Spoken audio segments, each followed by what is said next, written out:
bringing you the hottest takes, the latest scores, and the most electrifying moments in the world of sports. Don't miss out on the action, tune in and turn up the intensity.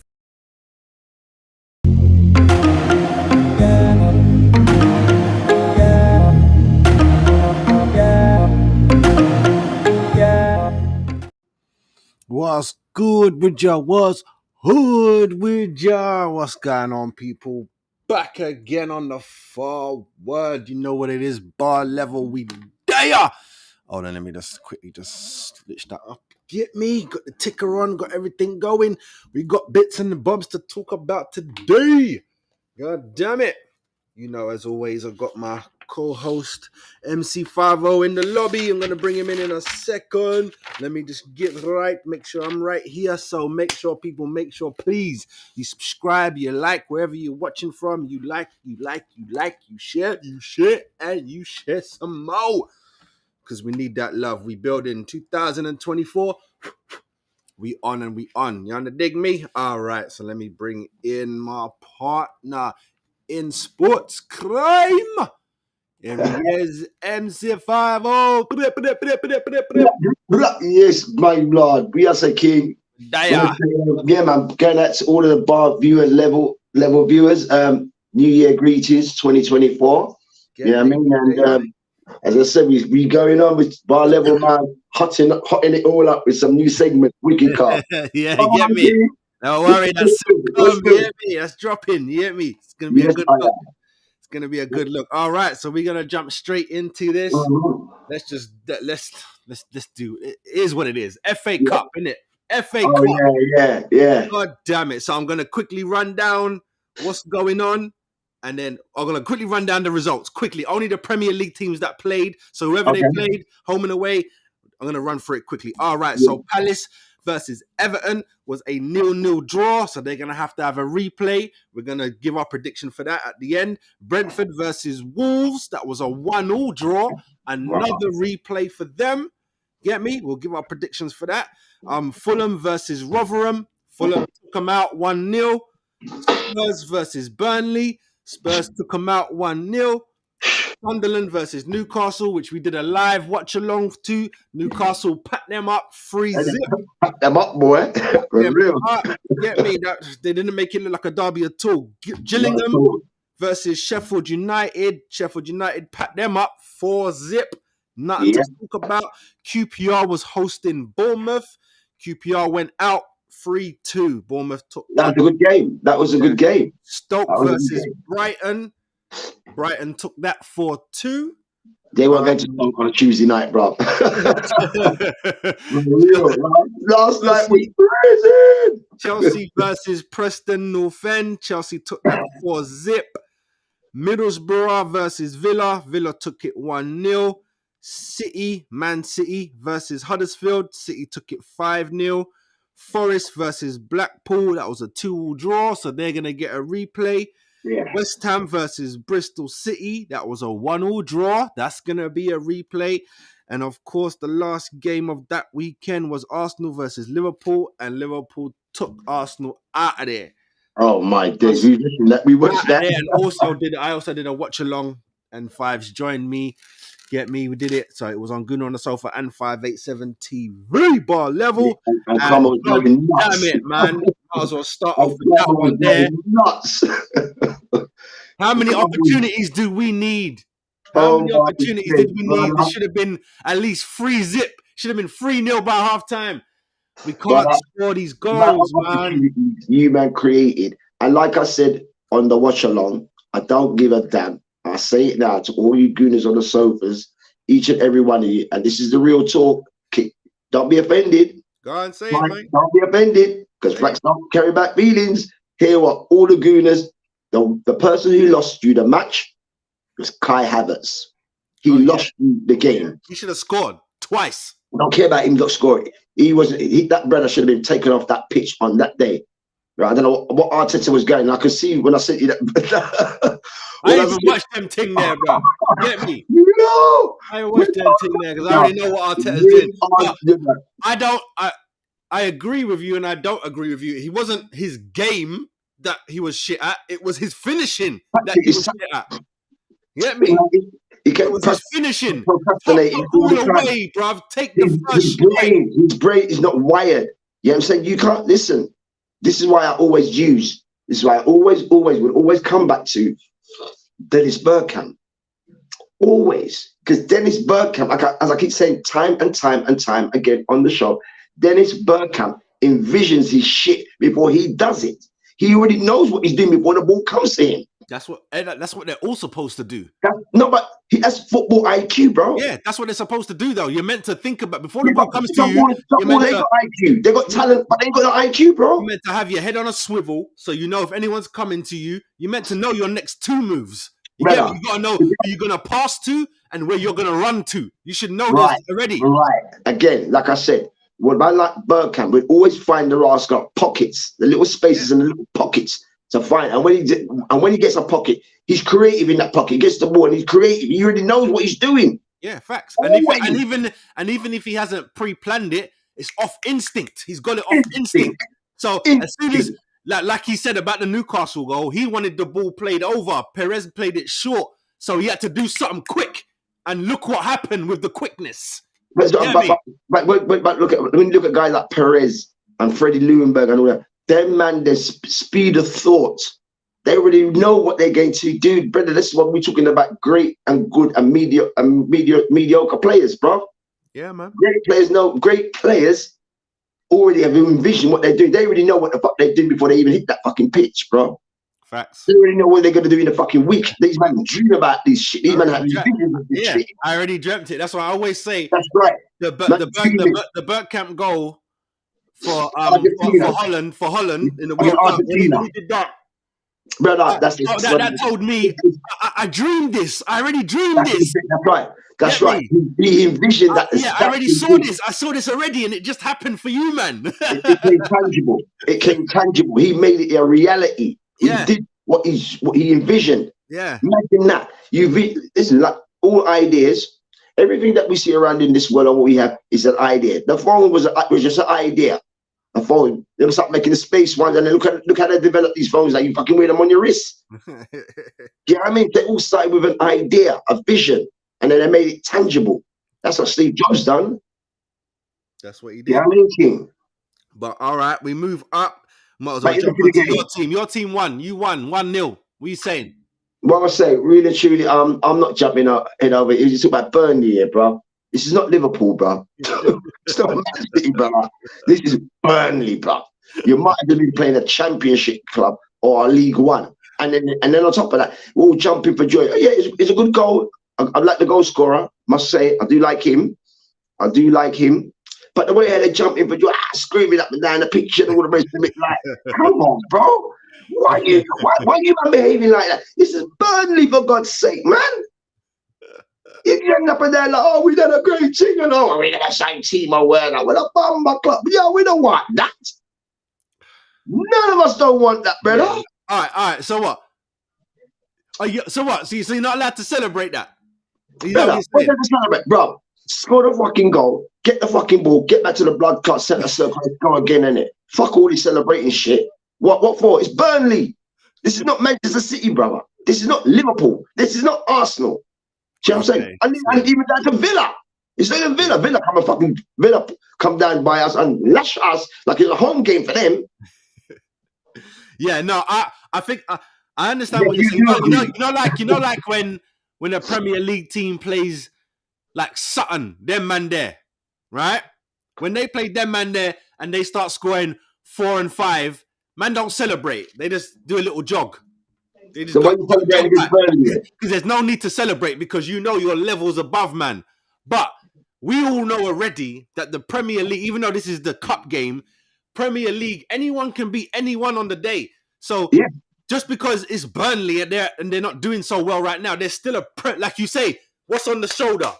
Premier League. They're Premier League. Their manager is company, a winner. It's not a joke. We bring some companies a winner, but I don't know about his players. Yeah, no, I know. That's why I said company and not the team.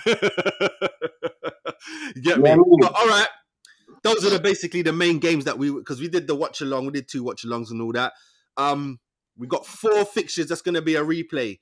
let's just give us some predictions for that. So Palace, we're hosting Everton, so it's going to be Everton hosting Palace. What's your prediction for that?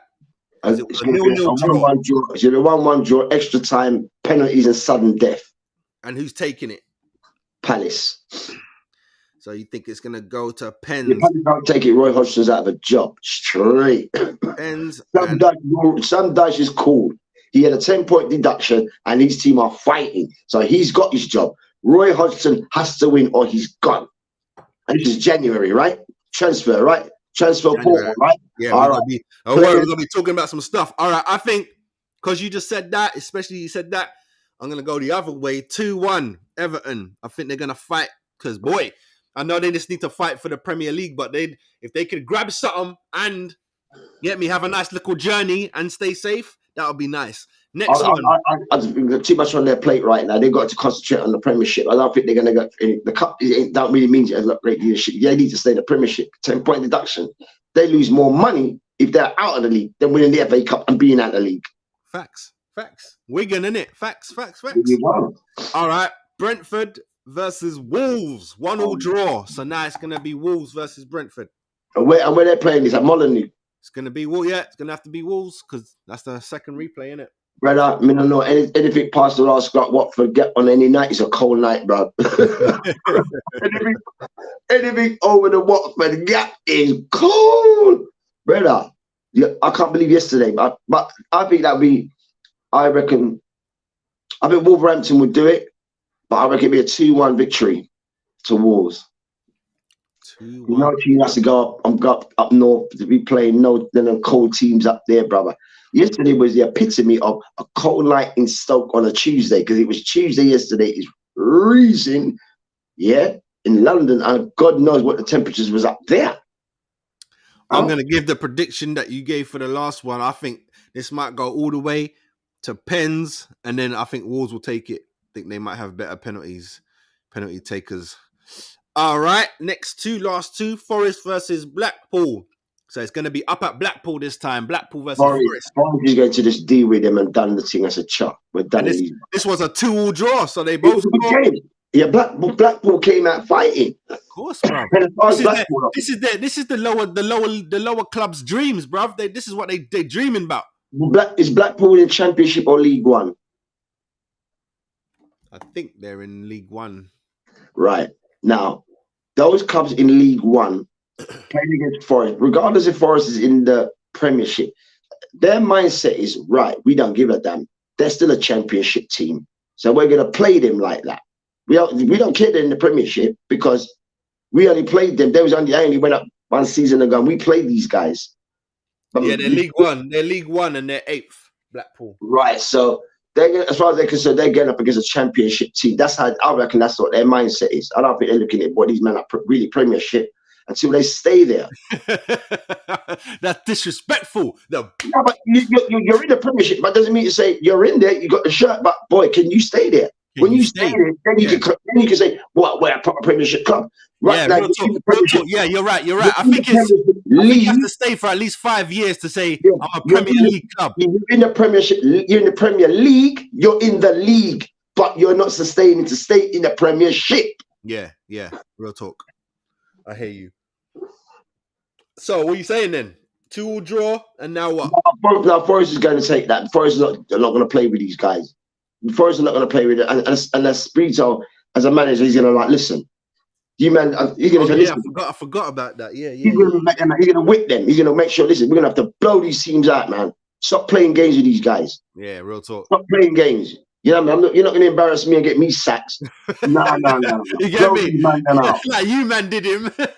Yeah, what I'm saying. The managers are on the hot seat too. Real talk, bruv. Right? These men, their contracts. I was about to say their contracts ain't worth nothing, but they get the money at the end of the day. But you ain't got the job that you love. They just kick you man out for fun. You get me? Jolting. So what did you say? What was this? I'm going to say Forest 3-1.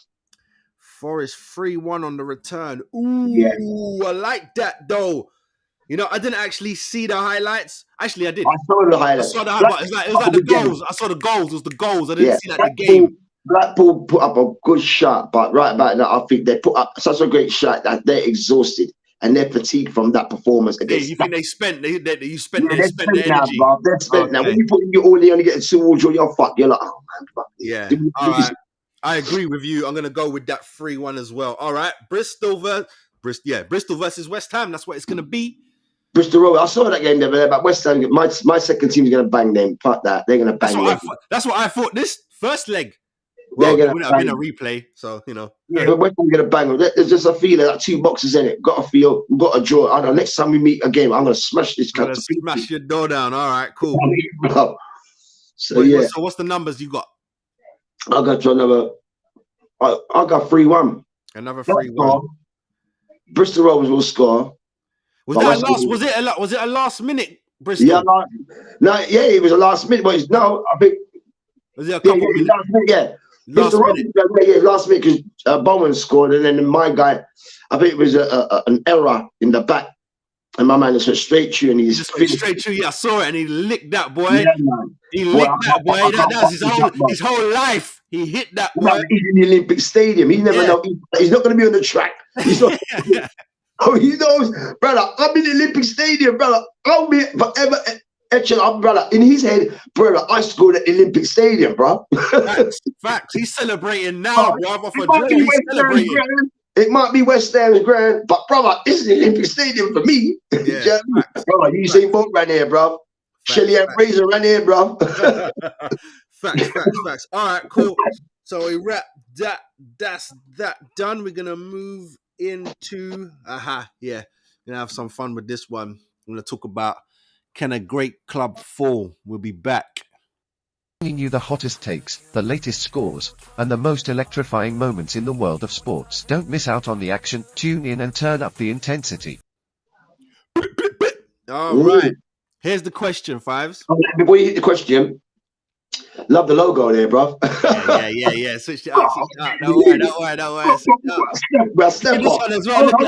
I forgot to put this one up. Look at this one. Oh, I was gonna say I'm gonna show you some things. A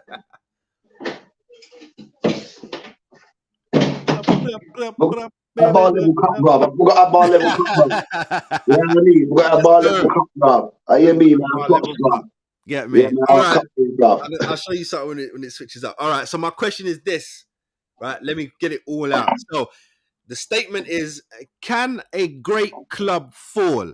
Right? Because they say Premier League clubs today, like let's say the top 6, whenever they're in trouble, like Arsenal go down to the second half of the table. If Chelsea down there, Man United go down there because of a bad run right now, Tottenham down there or something.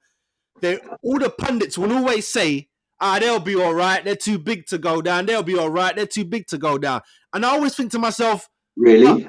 Villa went down, took years to come back up. Newcastle went down. West Ham went down.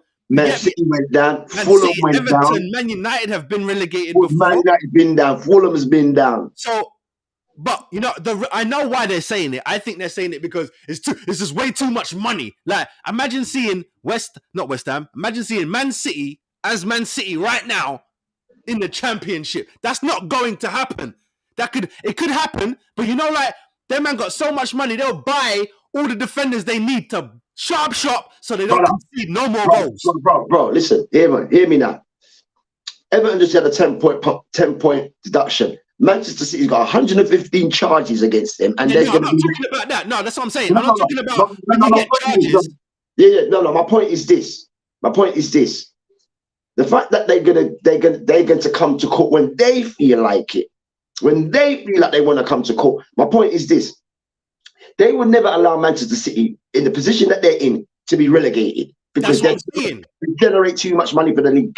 Right, but the only way that they could do that is to fix games. But Betfred, bro. That's what I'm saying. But that's the only way. That's the only way. Betfred are all involved, bro. Betfred are all involved, bro. So that's how it works, bro. To me, anyone can, anyone can go down because anyone can lose a game, right? In general, the big 6 don't lose that many games. No club is too big to go down. No one plays. Listen to me. Listen to me. What big club you know, and I mean big club. Liverpool. Liverpool. When Premier League era, Liverpool ain't got relegated. No, they haven't. Right. Same with Man United. Like, we think Premier League, right? Yeah, before Premier League, the teams are almost financially the same, almost. Yeah, yes, right? they were. Not have Man United by themselves, Liverpool by themselves. That was it. Everyone Everyone else was like the same. Now Premier League, everyone is rich now. Like West Ham can fight with Arsenal for a player. Man United can fight with Fulham for a player. That shit's happening now. So because the money's there, everyone got money. But you think Man United is gonna lose 20 games? No, that's the. Even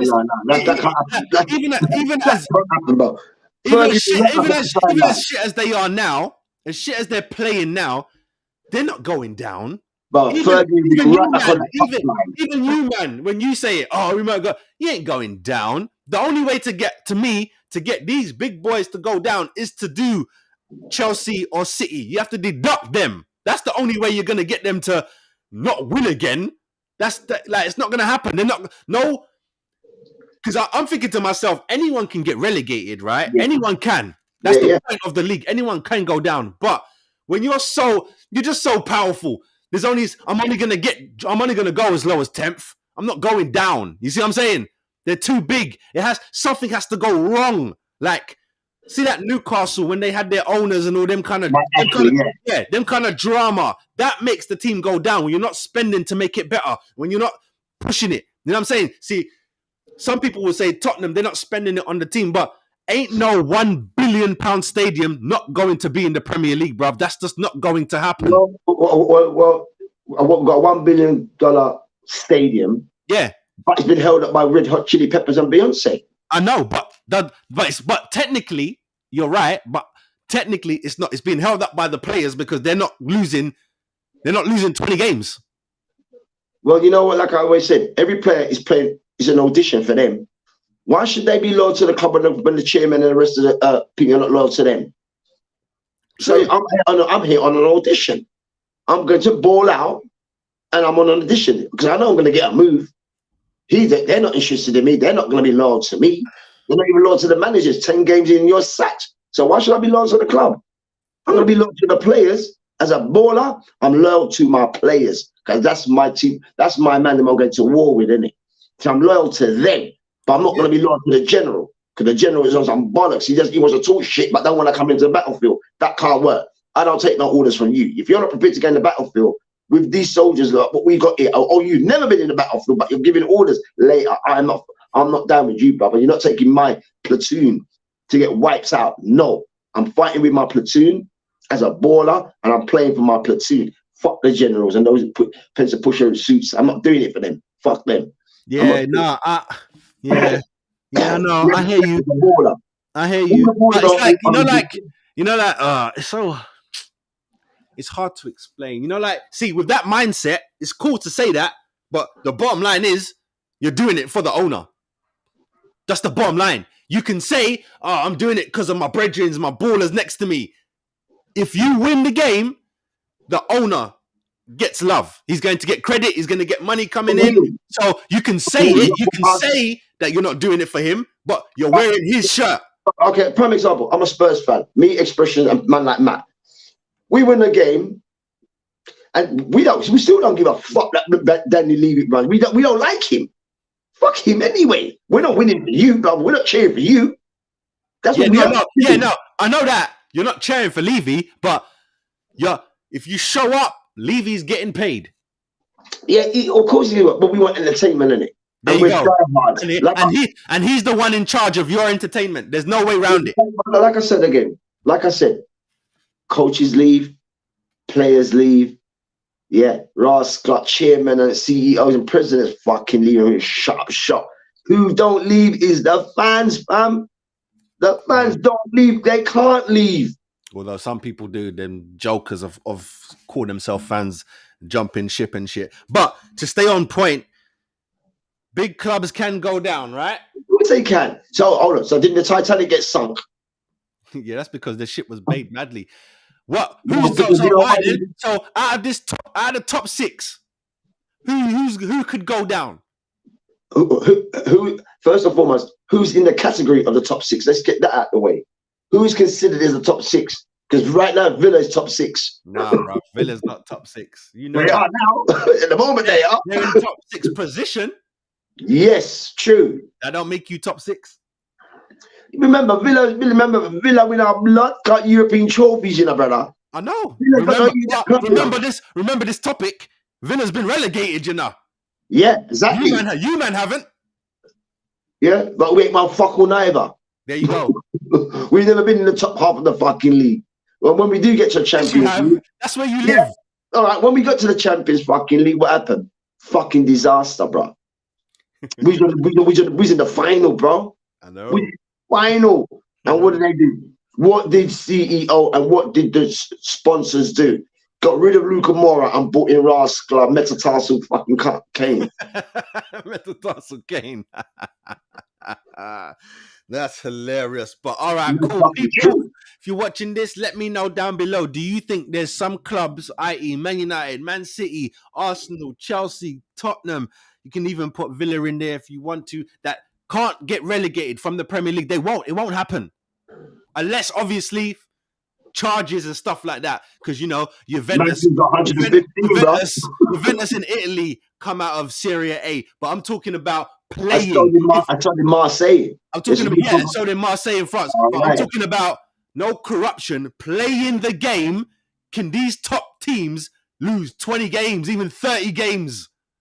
No, I don't think they will reduce 20 games for the simple reason is this. No fucking baller, I mean a real baller, players might, but a real baller ain't into the losing shit, bro.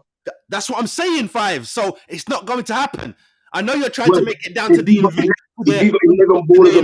you're trying to make it about the player, but it's about the club. We're talking about clubs going down. So they won't go down, will they? Because they got bad men playing for them who don't want to go down. No player wants to know that they've been on a pitch that made the club go down. Look when the club goes down and the players that's been on the pitch and they go down, they are disturbed.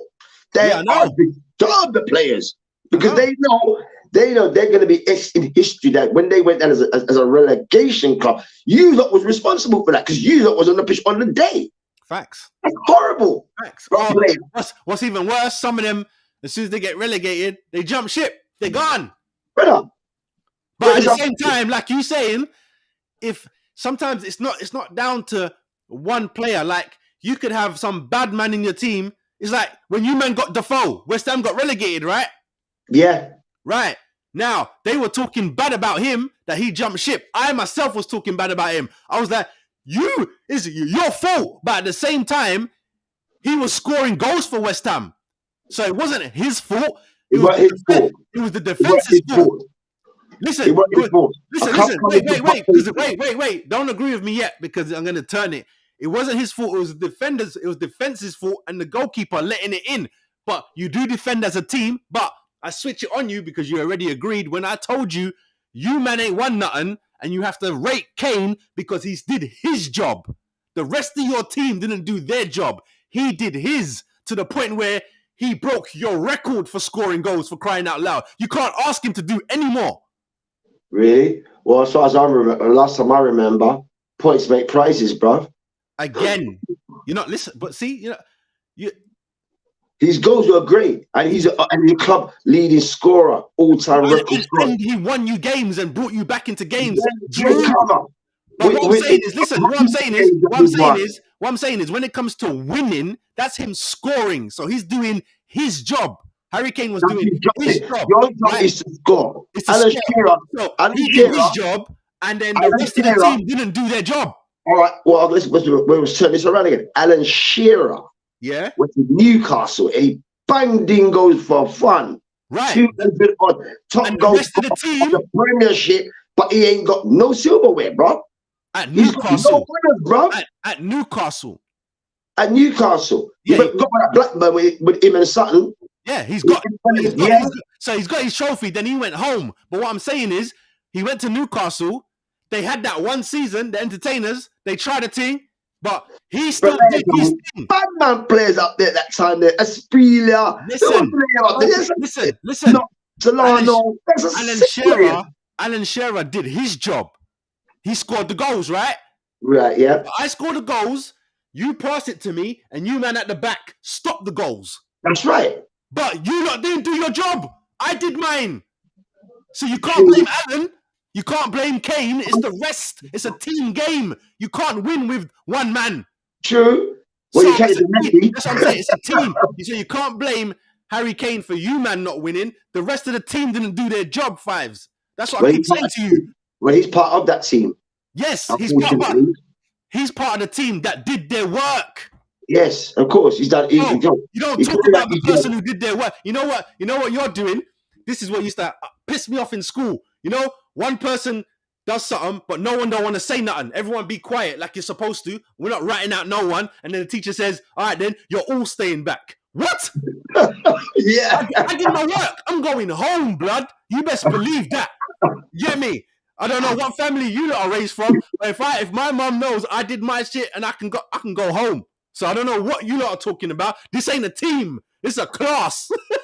You get me? Now, when it comes to the team, I see the mindset of, all right, if one person fuck up, you all take it. So then don't fuck up because everyone's going to be on your ass. So that's right. I understand that. But Kane, Alan Shearer, even you could point that Bat Stuart, certain bad man, they were doing their jobs. The team has to do the rest. Where's your defend? True. You get me? I agree. I'm in totally agree. So, like, if Harry Kane scored 200 goals, you still ain't winning nothing because the rest of the team ain't doing their job. He done his job. That's like saying if the goalkeeper does their job, no goals are conceded, right? True. So that means when the goals get conceded, it's the goalkeeper as well. I understand that now because before with Alan Shearer, he didn't have to come back and defend. He stay up there and do your job. He like Haaland. You get me? Them man not ask Haaland to come back. He come back if he want to, but you keep your backside up there for when we're ready. You're right. Because I mean, defenders, that's what you do. And hence why on previous shows like we had in 2023, and so what I was saying about defenders, when I was talking about people like Paolo Maldini, Franco Baresi, Marco Desailly, Roberto Carlos, Ross Clark, Cafu, Socrates, these great guys, Slaven Bilic, and all them not the Slaven Bilic, that's my man who played for Village, and them man are boss defenders because they love defending. That's what I'm saying. They love the defending team. Sol Campbell, them man love defending. Yeah, them man love challenging, like them man love scoring goals. That's what I'm saying. You got to love what you do. Yeah, right? Them man love defending. Yeah, and that's why I rate man like Paolo Maldini and them man because them man can play right across the back four. And who did I say? I mentioned somebody before in 2023 who could play right across the back four. Yeah, Dennis Irwin. Dennis Irwin. Yeah, Owen. Like that, bro. Yeah. But yeah, so people, if you're watching, let me know in the comments if you think a club can be too big, too giant to get relegated from the Premier League. Let us know. To go down. Next up, we go talk about Mr. Henderson wants to come home. Alarms and mark your calendars. Wednesdays at 12 noon, we're going live, and you won't want to miss a single play. Bar Level Sports Show, raising the bar on sports commentary. Be there or miss out on the game-changing excitement. Ooh, I love it, bro. Love it. We find a little jingle there from King. Building it, baby. Building them, making them nice. I had to make that up. You get me? I had to make that up. Yeah, man. That's an idea. We became tangible. That was an idea, but you envisioned that, right? Straight. There you go. And he made it tangible, innit? Now we're doing it. See? You see? Happen. Yes, sir. All right. Henderson wants to return. Which Henderson? Why? And who is the question? Which Henderson? From Liverpool? Cool. Well, from Saudi Arabia now. You want to come on? Can't take the heat. Fine. They're saying the weather, bruv. He's saying weather. He's saying it's hot. But everyone else is saying no. It's because your team is dead. I've got my AC, bro. Your team is dead food. I'll get £1 million a week, and I'll take the heat. Yeah, I'll take my million. And you know what else is? So it's Gerrard's team, innit? That's who he's playing for. So he's over there. Do you see me playing for? Gerrard. I don't know the name of the team, but it's Gerrard. Gerrard out there too. Yeah, bro. You ain't know Stevie. Yeah, They're not in it for the management, but they're in it for the dough, bro. Bear in mind, I'm not in it for the management. Come on, Stevie G, you're in Saudi Arabia, brother. You're supposed to be back here, bro. You can go take over Burnley or Everton right now. Sheffield United, you can go and deal with. What are you talking about? You going over there? He's over there. He's been over there. He's the one who told Henderson to come. So money has nothing to do with management, bro. They're saying it's whether or the wife. Either way. It's the wife. It's the wife. It's the wife. Yeah, I think it's the whole thing. Family, like children, wife, everybody. Everyone say, yeah, this ain't it, Dad. Do you know what it is? You know what it is? The wife's been out on shopping for so long, buying up the best gear, going to the best malls in Dubai. How much more can you shop, bro?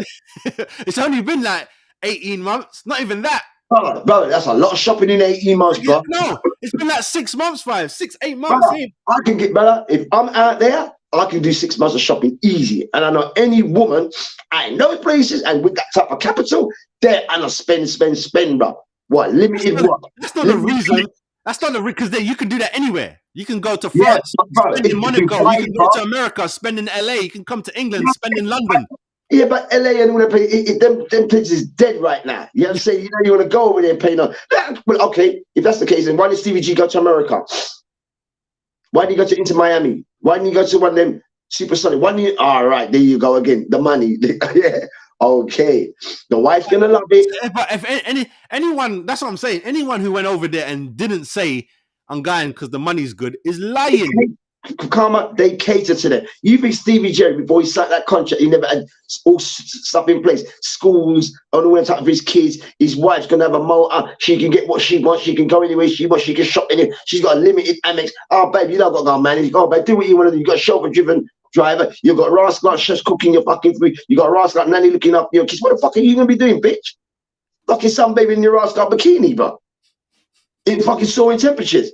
You can drink as much champagne as you like. You can buy anything that you like. You never pay for them because you got limited numbers. What do you want? You want that? You want a Ferrari? You want a Lotus? You want this? You want? Go on, babe. Get what you want, babe. Go on, Doc. Babe, just go on the shopping spree. Come in with 5 grand bags, 10 grand rascal, roaches, 50 grand. You know what I mean? You're limited the money. Yeah, it's normal. I think it gets to the point where the wife's like, I can't. How much more can I buy? How am I going to get it all home? How am I going to get this all home? I'm buying all this stuff, but how am I going to get it home? Yeah, you be able to, because you got the money and you get the plane, but you're going to be thinking, shit, I've got to get this thing home. I've got to unpack it. Yeah, and when you come back, you're going to be coming back to the cold. So look, these are meant to be the options he's got. Liverpool, go back home. Liverpool. He's not going there. They're not taking him back, bruv. Chelsea. He's too old for Chelsea. Newcastle? Nah, definitely not. He's not going there. Celtic or Germany? What league in Germany? Not Bundesliga. Who's he playing in Germany for? Bro, any man that's Henderson, you know. I think he's my sentiment is this. Probably you guys. I think he wants to come back into England squad. That's what he's going to do. My thing is this, Karma. Any player that decides that he's going to go to these places and play, you're basically on retirement. That's how I see it. You're retired. You're practically more or less retired if you're going out to these countries to play. You're more or less retired. Now, you want to come back to the UK, you honestly think that you've gone into a Saudi Arabian league, the manager's taking you back in as a Premiership player. You've got to be crazy, bro. You've been playing over there, bro. No, man, you can't. Since you've left, X amount of different type of ballers has come to this game, bro. He left in the summer. No, man, Ecuador, man, from Guatemala, man would run you ragged, Henderson. You're slow as shit anyway. Why are you complaining about the sun? You don't have to run up and down. It's cool temperatures. You play at night. You don't play in the daytime. Air-conditioned stadiums. Come on, brother. From what I've heard, from what I've been hearing, I'm hearing Newcastle might say, come over. Eddie Howe, you be a fool. Eddie Howe, you be a fool if you take that guy. Yeah? You would be a fool. So you think he's done? So you think he's done? He's done, brother. From you go to Saudi Arabia, yeah? You got Saudi Arabia. That's as good as retirement. Ronaldo's there. RC7's over there. Ronaldo's done everything. He's won bill honors. Ronaldo can do that, bro. Benzema to the Bima. He's over there. Benzema's won World Cups, bro. Salah might be going over there. Play for Real Madrid. But what can you man do? You won everything. Yeah, but I'm gonna go make some dough now, bro. You know Henderson. You know Henderson's won Champions League and Premier League. So why the fuck does he want to come back then? It's hot. Why do you want to come back? It's hot. And the wife, he said, I'm not staying. You know what?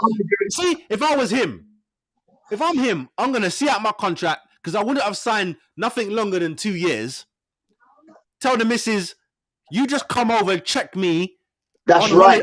Come over and check me on holiday. That's right. And we good. 2 years. Any time you like with the kids. Yeah. Any time. You just be there. When I come home from training, you're just there. All right, cool. Private jet waiting for you. Yeah, cool. I'll do that. Waiting. Yeah, I'll do that. I say, come on. Because you have to think about it. It seems, I don't know, no one knows exactly his number, but let's say what they posted. 700 grand, 700 a week. Blood. You don't have to do 2 years. You can do 1 year and you'll be nice. How old is he? What's his age? He's over 30. Well, there you go, bro. There's no Premiership for you, bro. So if you're coming back to England, just look for the Championship or League One. It ain't going to be a Premiership club. Boy, I don't think he can handle the Championship. At least the Premier League, right? He's not going to get the Premier League is a little, pretty. Better. Hear me now. In the Championship. Hear me now. I'm the breadwinner, innit? I'm the breadwinner, innit? So hear what, wife? If you really want to go and take the youth, then you can do that, darling. We've got the big house. We've got the mansion. You can go out if you want to. You can do that, but I've got a job to do. Facts. And in order for you to have these five grand handbags, 20 grand watches, I've got to graft for that shit. You want a Ferrari up and down flashing? I'm paying for that, bitch. You ain't. I'm paying for that. So it's in the interest. If you want this lifestyle, I have to stay here and play for that your lifestyle that you want. Okay, what happens if he doesn't? He's already got that money. You get me? Okay, fair enough. Fair enough. You come back to the UK. You come back to the UK. You ain't getting a Premiership contract. Let's say you write that clean off. A Championship will take you, but you're not getting that money. And my God, I know if I'm in Saudi Arabia getting 700 grand a week, you think I'm coming back to playing a Championship or League One? I'm going to Preston. I'm going to Stoke. Well, you think Luton, Burnley, Sheffield United won't take him? You can go there. Of course I'll take him. Luton might take him, you know. You hear what that? Well, put it this way. Jordan Henderson is not as good as Ross Barkley. Yeah, but he'll probably stand next to him. Well, you know what? I'll do a part exchange there. You can have Henderson and Barkley can fuck up back to Saudi. Go to Saudi Arabia. You're 30 plus. You go and get your money, Barkley. How about that? Let Barkley go and get his money. We'll trade. 96, mate. Barkley's on 96. We'll do a trade. Yeah, I bet you his wife will be so fucked up today. You're going to be playing in Luton. You got to walk through fucking houses to get to the ground. I was getting chauffeur driven, air conditioned chauffeur driven to the stadium. And now we got Luton. You're walking through people's homes to sit in the stadium. Man like YT, super fan. We know he's a Luton guy. Big YT, man. Like I said, as a baller. Yeah, because this is what happens to a lot of ballers, why their game is always off, because it's the fucking wives, bro. It's the girlfriends and the wives. I don't like it here, babe. It's too cold. Oh, I miss my mum. I miss my kids. I miss my friends. I ain't got no friends. All them kind of fucking. And that puts you off your game, bro. Because you're going into the game with the mindset, well, our fucking wifey's not happy. So if wifey's not happy, my game's not going to be on, bro. Facts. This is why I ain't got no girl. When players say, no, I got no girl, you might think, oh, he's gay. No, he's not gay. He just don't want no blood quarrel. I just want to make no drama. He's too young for them team there. When a contract comes to me, 10 clubs offer me a contract, I can be able to say, you know, look, Robert De Niro said a great thing in the movie.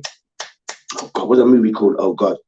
He says, if you cannot walk away from something in 5 seconds flat, if you cannot walk away from it in 5 seconds flat, bro, you're fucked. Your wife, your kid, you see, your boy, I gotta go. I can't come to you. Later, I'm cut. Drop everything. Wife, kids, money, gone. Later, I have to move. Everything. You know what I'm saying, King? And this is what happens to these ballers. You know what I'm saying, family? No, you're right. But all right, so that's gonna lead us into the next topic. We're gonna talk some transfers. I didn't get to. Here's another thing I want to bring to the 2024 bar level, which I made a note of. I was watching something on YouTube. No, Russell Brand.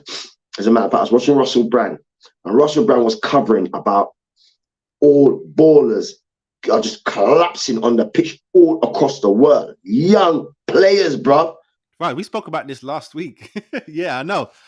Well, we did this last week. But all right, we're going into transfers.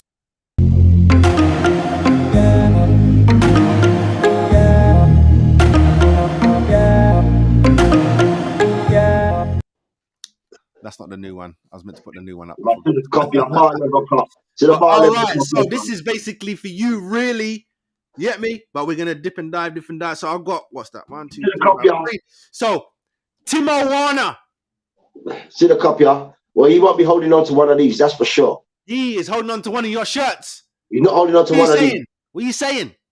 But I'm saying this. Saying about Timo, another Chelsea brethren, to join your manager.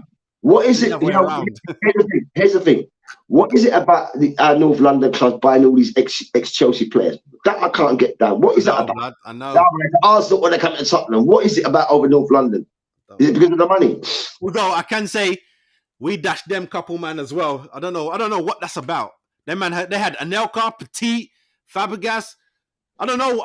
It's weird, but they're more your rivals than there are ours. There are London rivals, but you know, for some, I don't even know why they're your rivals. Why are they your rivals? I got no idea. Why do you don't like each other? What happened? Maybe because of the Chelsea headhunters.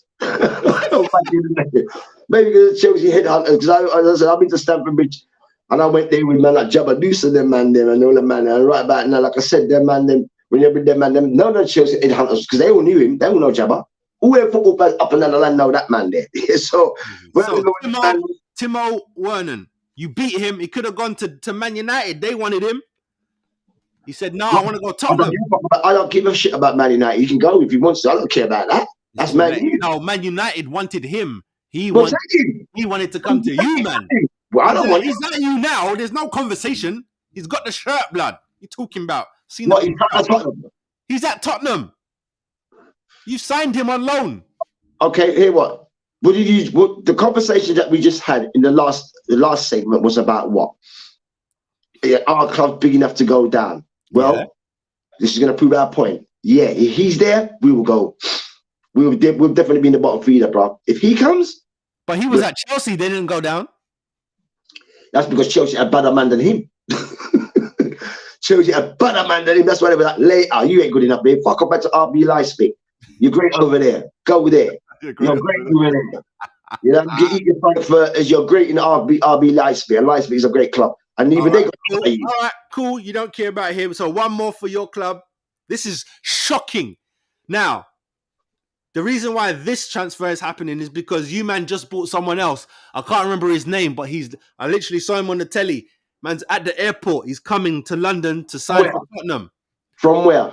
From Italy. I can't remember the club, but his name is not important right now because I don't remember it. This is the most important thing about it is you beat Bayern Munich to him. Bayern Munich wanted this guy, right? Listen, Bayern Munich wanted this guy. This guy's coming to Tottenham, right? So who is Bayern Munich getting instead? Well, of course, Bayern Munich have always got two things here. 5. No, I haven't finished. I'm asking you, do you know who they're getting instead? What position are we talking? Centre back. You beat this. The centre back is coming to Tottenham now. He's at the airport, right? Bayern Munich wanted him. He's not going Bayern Munich. He's going to Tottenham. Right. So who is Bayern Munich going to get now? Do you know? You're going to dead. Don't say Eric Dyer. Eric Dyer for 4 million. You're not, bro. I did not know that. Are you nuts, bro? Are you fucking for real, bro? I'm too me, bro. Brother, what made me say Eric Dyer? What made me say that? Bruv, you know what? This is the thing. End this now. This is my thing. People love to shit on players and be like, if so-and-so let them go, that means they weren't that good. And why would so-and-so let that person go? Because it's Bayern Munich. And then when Ozil came to Arsenal, them pundits were like, he must not be good. That's why Real Madrid letting him go. What kind of stupid talk is that? Don't hate on man. Get me? Ronaldo, when he was at Real Madrid, he was pissed that Ozil left. Ozil was the guy who gave him the ball to score. Ronaldo was pissed. I think it was Mourinho that let Arsene take him. I think it was Mourinho. Yeah, Mourinho. It might have been Mourinho. But Bayern Munich want Dyer because you man take their defender, so they want your defender. Bayern Munich, fives. You can take him. He's going to be all he's going to do is run up in the stands and start boxing up fans anyway. So that's cool. He can go. What does that mean, though? Does that mean Eric Dyer is a baller? No. Does that mean that Bayern Munich don't know ballers? He's just a player. They're all players. They're all players. But Bayern Munich want players. They'll have players to make up the ballers. Because you like when the ballers were there, when you had man like Philip Lahm, man like Oliver Kahn, when you got man like them man, you know, David Alaba and all them man are ballers, bro. Right? Who else? There's some ballers at Bayern Munich, bro. Ballers at Bayern Munich, brother. Brother, you're talking about Robert Lewandowski and them man. Them you got my what's my man up front? Thomas. Can't remember his first. Not Muller. Is it Muller? Thomas Muller and all them man. Them man's banging goals for joke, bro, in Bayern Munich. And them man are ballers because them man are put on a national shirt and show that these men are ballers. Semi-finals or quarterfinals or the final. Every fucking tournament, these guys. Every tournament, these guys are in some kind of quarter, semi, or the final itself.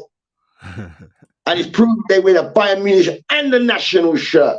So Eric Dyer, you're just a player. Yes, we need a few players to make the team, but you're not a baller. Right, you're not a baller, bro. Now, if that's the truth, if that's the case, right? Why not bring up one of the youth them?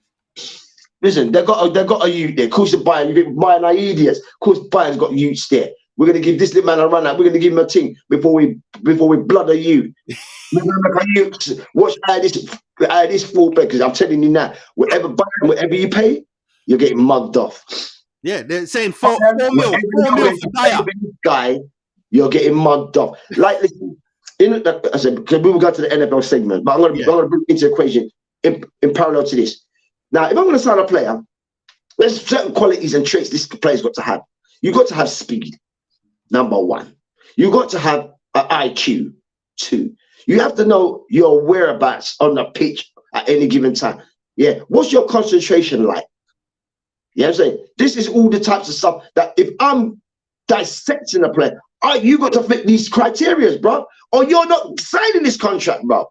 Yeah, true. Every player in the NFL and college, every player is measured by their speed, bruv. That's what makes you get the big contracts. Your speed. You go on the rascal, you sat down with me and watched these guys do the 40-yarders. These guys coming from the draft. You watched that with me. Man, just sit down the rascal, boy. You know, Ross, boy, that's 5 million in my rascal pack. What?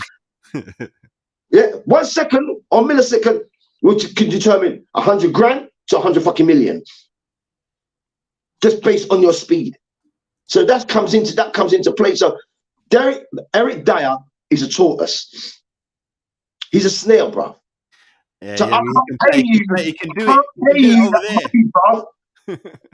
You're a liability. What do we look at some of them young youth them over by what's that? Dortmund. Build them man. Look at the youth them at Dortmund. Every player can come out door. Jude Bellingham come from there. Marco Reus. How much man come from Dortmund? Robert Lewandowski come from over there. Rascal, Aubameyang. All these guys came from Rascal, Dortmund, bro. You reckon if they might play against Dyer in training, they would cut him up to pieces, bro. I love that you brought up Dortmund, because Dortmund leads into the next transfer, which is Man United. Jadon Sancho's going back, boy. He's going back. He should have never left. He should never have left. Never have left. Never have left. He should have never left. He had an offer to go to Real Madrid, did he not? Yeah. Did they not offer? And you came back here. Yeah, you idiot. Ronaldo should have got in his ears and yo, hey, you, man, yo. Because if I was born here, remember. I saw he was a City U. Or was that? Yeah, that was a City U. Sir Sancho was a City U. And then he went over to Germany. But hear me now. They went to come home, innit? But it didn't work. I'm a baller, right? And I can start MC, doing my MC team. We all speak.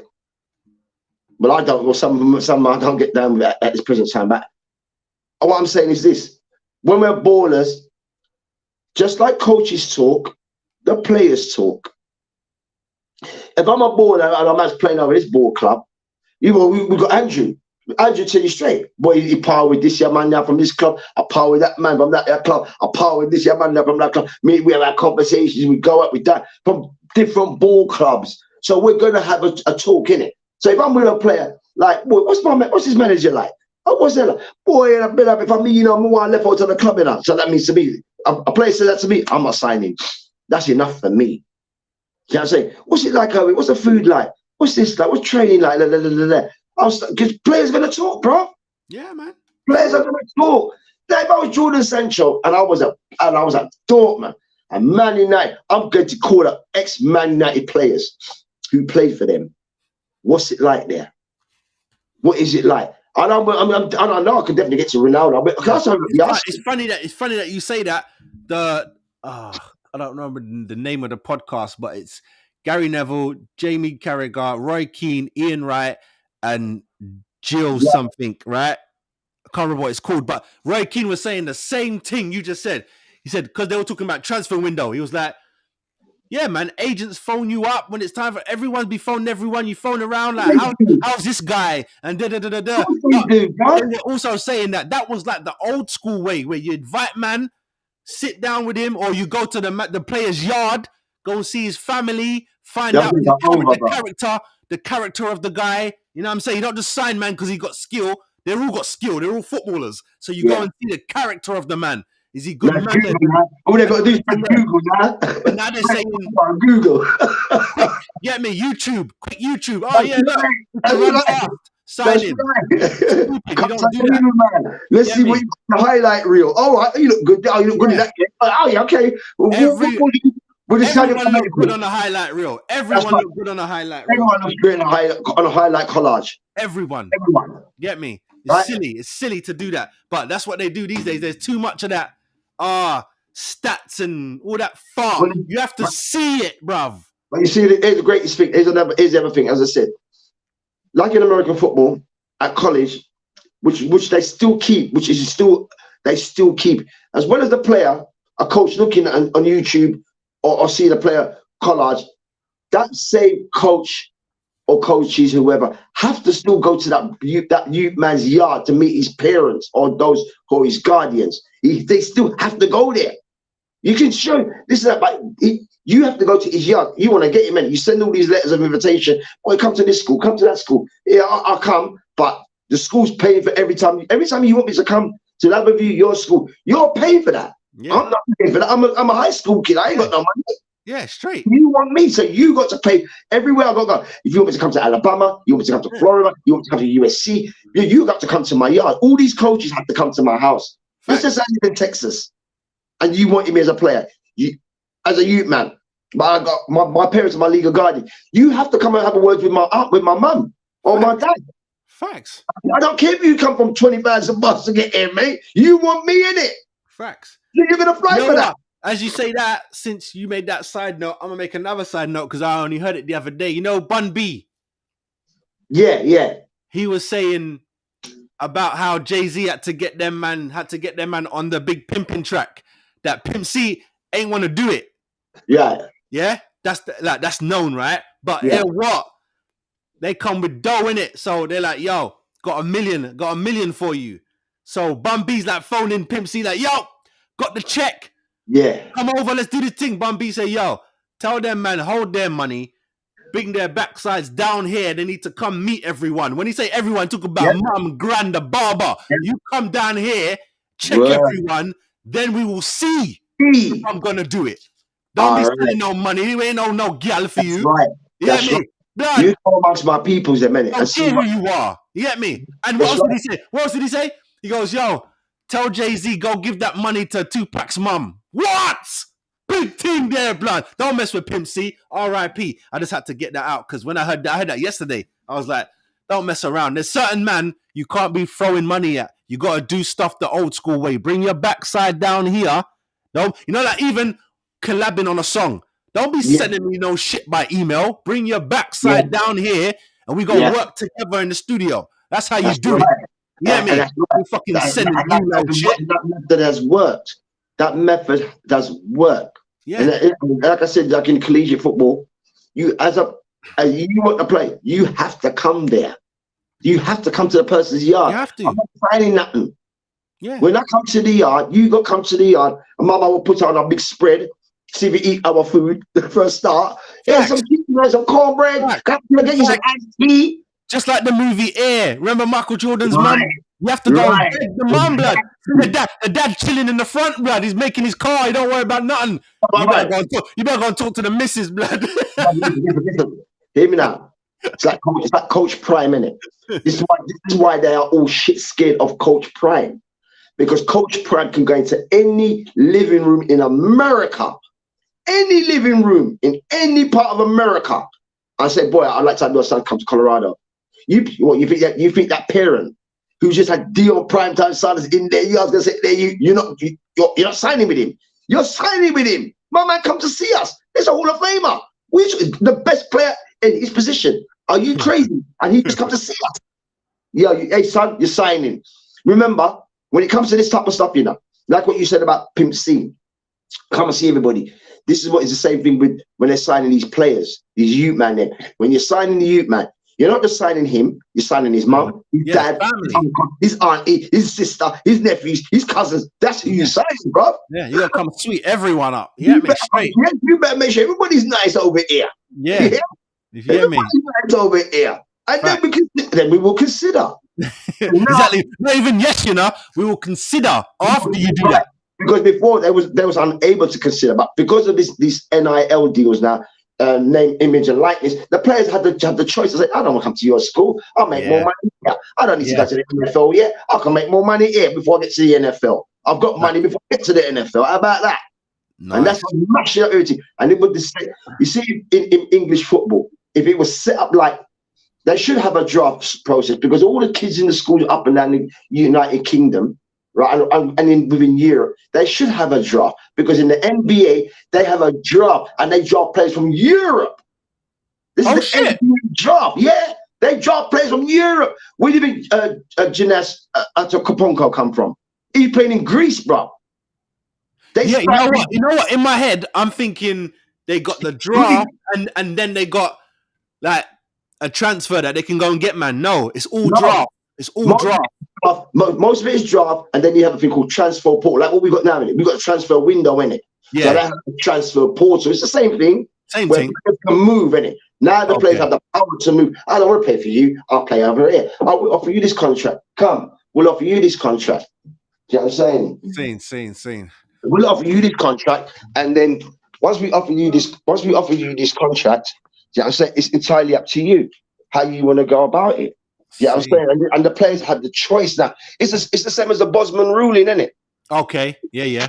Remember the Bosman ruling when Mark Bosman couldn't move? They kept holding up his contract, and he was getting vexed. He's like, nah, man. And he was like, no, I'll retire. That's what Bosman had to do. He retired in order to get a free transfer. That's why I big up Mark Bosman, because you have to big up Bosman because all the players are making this money based on him. Off his back, all of that, all the money that these man, all of these man, yeah, Bosman, and a lot of them should be definitely put a percentage of money to Mark Bosman. Every player who's ever moved for more than $1 million, 2 million, 5 million, you're supposed to give that man a percentage of your money, because it's him. It's him. He sacrificed retiring for the sake of all you man getting your 100 million and going to Saudi Arabia. Every man should cut that man a rascal check. Every man should blood. Even if it was 0.01% from everyone, that's money. Player, right. And this is what we're talking about, the greed. Right. Yeah, or at least every time you make a new contract, you should give him something. Just a taste. A drink every time. Every contract gets signed, Bosman should get some. Every contract that a player signs in Europe, every man's supposed to give him a percentage. Standard. In Serie A, if it's in Bundesliga, if it's in League One, if it's in Edisve, I don't know if it's in Turkish fucking league, I don't give a fuck what league it is. You're getting signed for more than £1 billion fucking pounds, or €1 million, or 2 or 4 or 5, 6 or 100 these days. Every player has to cut that man a check. Yeah. Yeah, and I Something, can't blood. believe that no players have said, you know something, let's set up a rascal like something for this man here. We're Yeah. supposed to. They're supposed to. We You're would never right, get money fam. if it was for Mark Bosman. You're None right, of it. blood. Because otherwise, some of these men wouldn't even be playing ball, blood. They wouldn't Brother, even be playing. hear me now. Make sure Bamba Clark Talksport get this rascal thing here, yeah? Because Mark Bosman, I don't want every rascal baller that ever laced up a boost after Mark Bosman. You owe Mark Bosman, every one of you players, I don't care what the fuck your name is, you all owe him a check. Facts. Every rascal player in every fucking league in Europe and around the world as well. I'll put the word in there, included. Because none of these players, all you South American players, you lot was living in favelas on our elastic bands as a board. Yeah, Now man, we've been kicking ball in the like cages. Castillo and all them man there. Facts. Man like Castillo and all them man that come from Ecuador with nothing. Now you're over at Chelsea 100 million. It's what cut the man out of Bamba Clark. All the clubs would have been holding all these men down. They wouldn't have nothing. They were all prisoners. Each player was a prisoner. Yeah, facts. Facts. Yeah. But all right, we're gonna jump into something a bit more light. We're gonna come back, talk about these pundits. 5 top 10. Again with the Bar Level Sports Show, your midweek sports fix. Join us live every Wednesday at 12 noon with your hosts Karma and MC50. Fast-paced, dynamic, and always on point. The Bar Level Sports Show, where the action never stops. Love it, bro. All right, so I've got the top 10. So I'm gonna read it up to 5. I'm gonna read it up to 6. Yeah, and then we'll do our top 5. So number 10, which I already don't agree with. He shouldn't even be in this. Michael Owen. Don't think he should be in it. Number 9 is Alan Shearer. Number 8 is Ian Wright. Number 7 is Rio Ferdinand. And number 6 is Miss Alex Scott. Right? So what is your number 5? Give me your number 5. Who's in 5th spot? I'm like I asked you when I said on the voice note. Are we basing this on the premises of internationals, World Cup? You, this is whoever talks on the football, whoever's been a pundit. All right, cool. All right, match of the day. All right, from fifth go down. All right. Yeah, from number 5. Give me number 5 only. Number 5, Slaven Bilic. Oh, is it? Seen? Okay. Yeah. Okay. Slaven V. All right. I'm gonna go because he makes me laugh. Michael Richards. I like him, man. Make me laugh. I like Michael Richards. He's funny. All right. Number 4. Slaven Bilic. Who did I call? What did I say? Who else did I say? I know who my 3. I know who my 2 and 1 are. That's for sure. Who was number 5? It was Slaven Bilic was 1.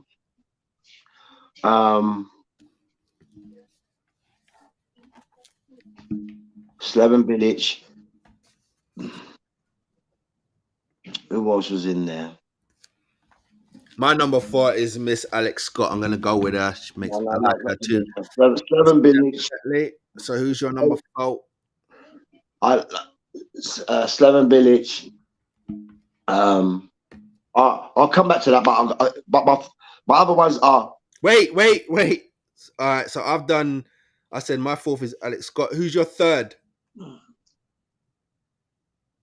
Who's my 3rd? Yeah. Slaven Bilic. I haven't seen this man, as I said, who I'd like to add, but I've never seen him do punditry. So he can't do it then. It have to be, it's what they do. I'll put Rio Ferdinand in there. In 4th, yeah? I mean in 3rd spot. 4th. Oh, 4th. Actually for 3rd. You didn't come with 3rd. 3rd. So who's your 3rd? I need 3rd put Rio Ferdinand. In 3rd? Yeah. Right, so your 4th spot is empty. We'll come back to that. All right. 2nd. Oh, wait. 3rd. You put Rio 3rd. Yeah. All right. My 3rd is Ian Wright. Who's your 2nd? Clarence Seedorf.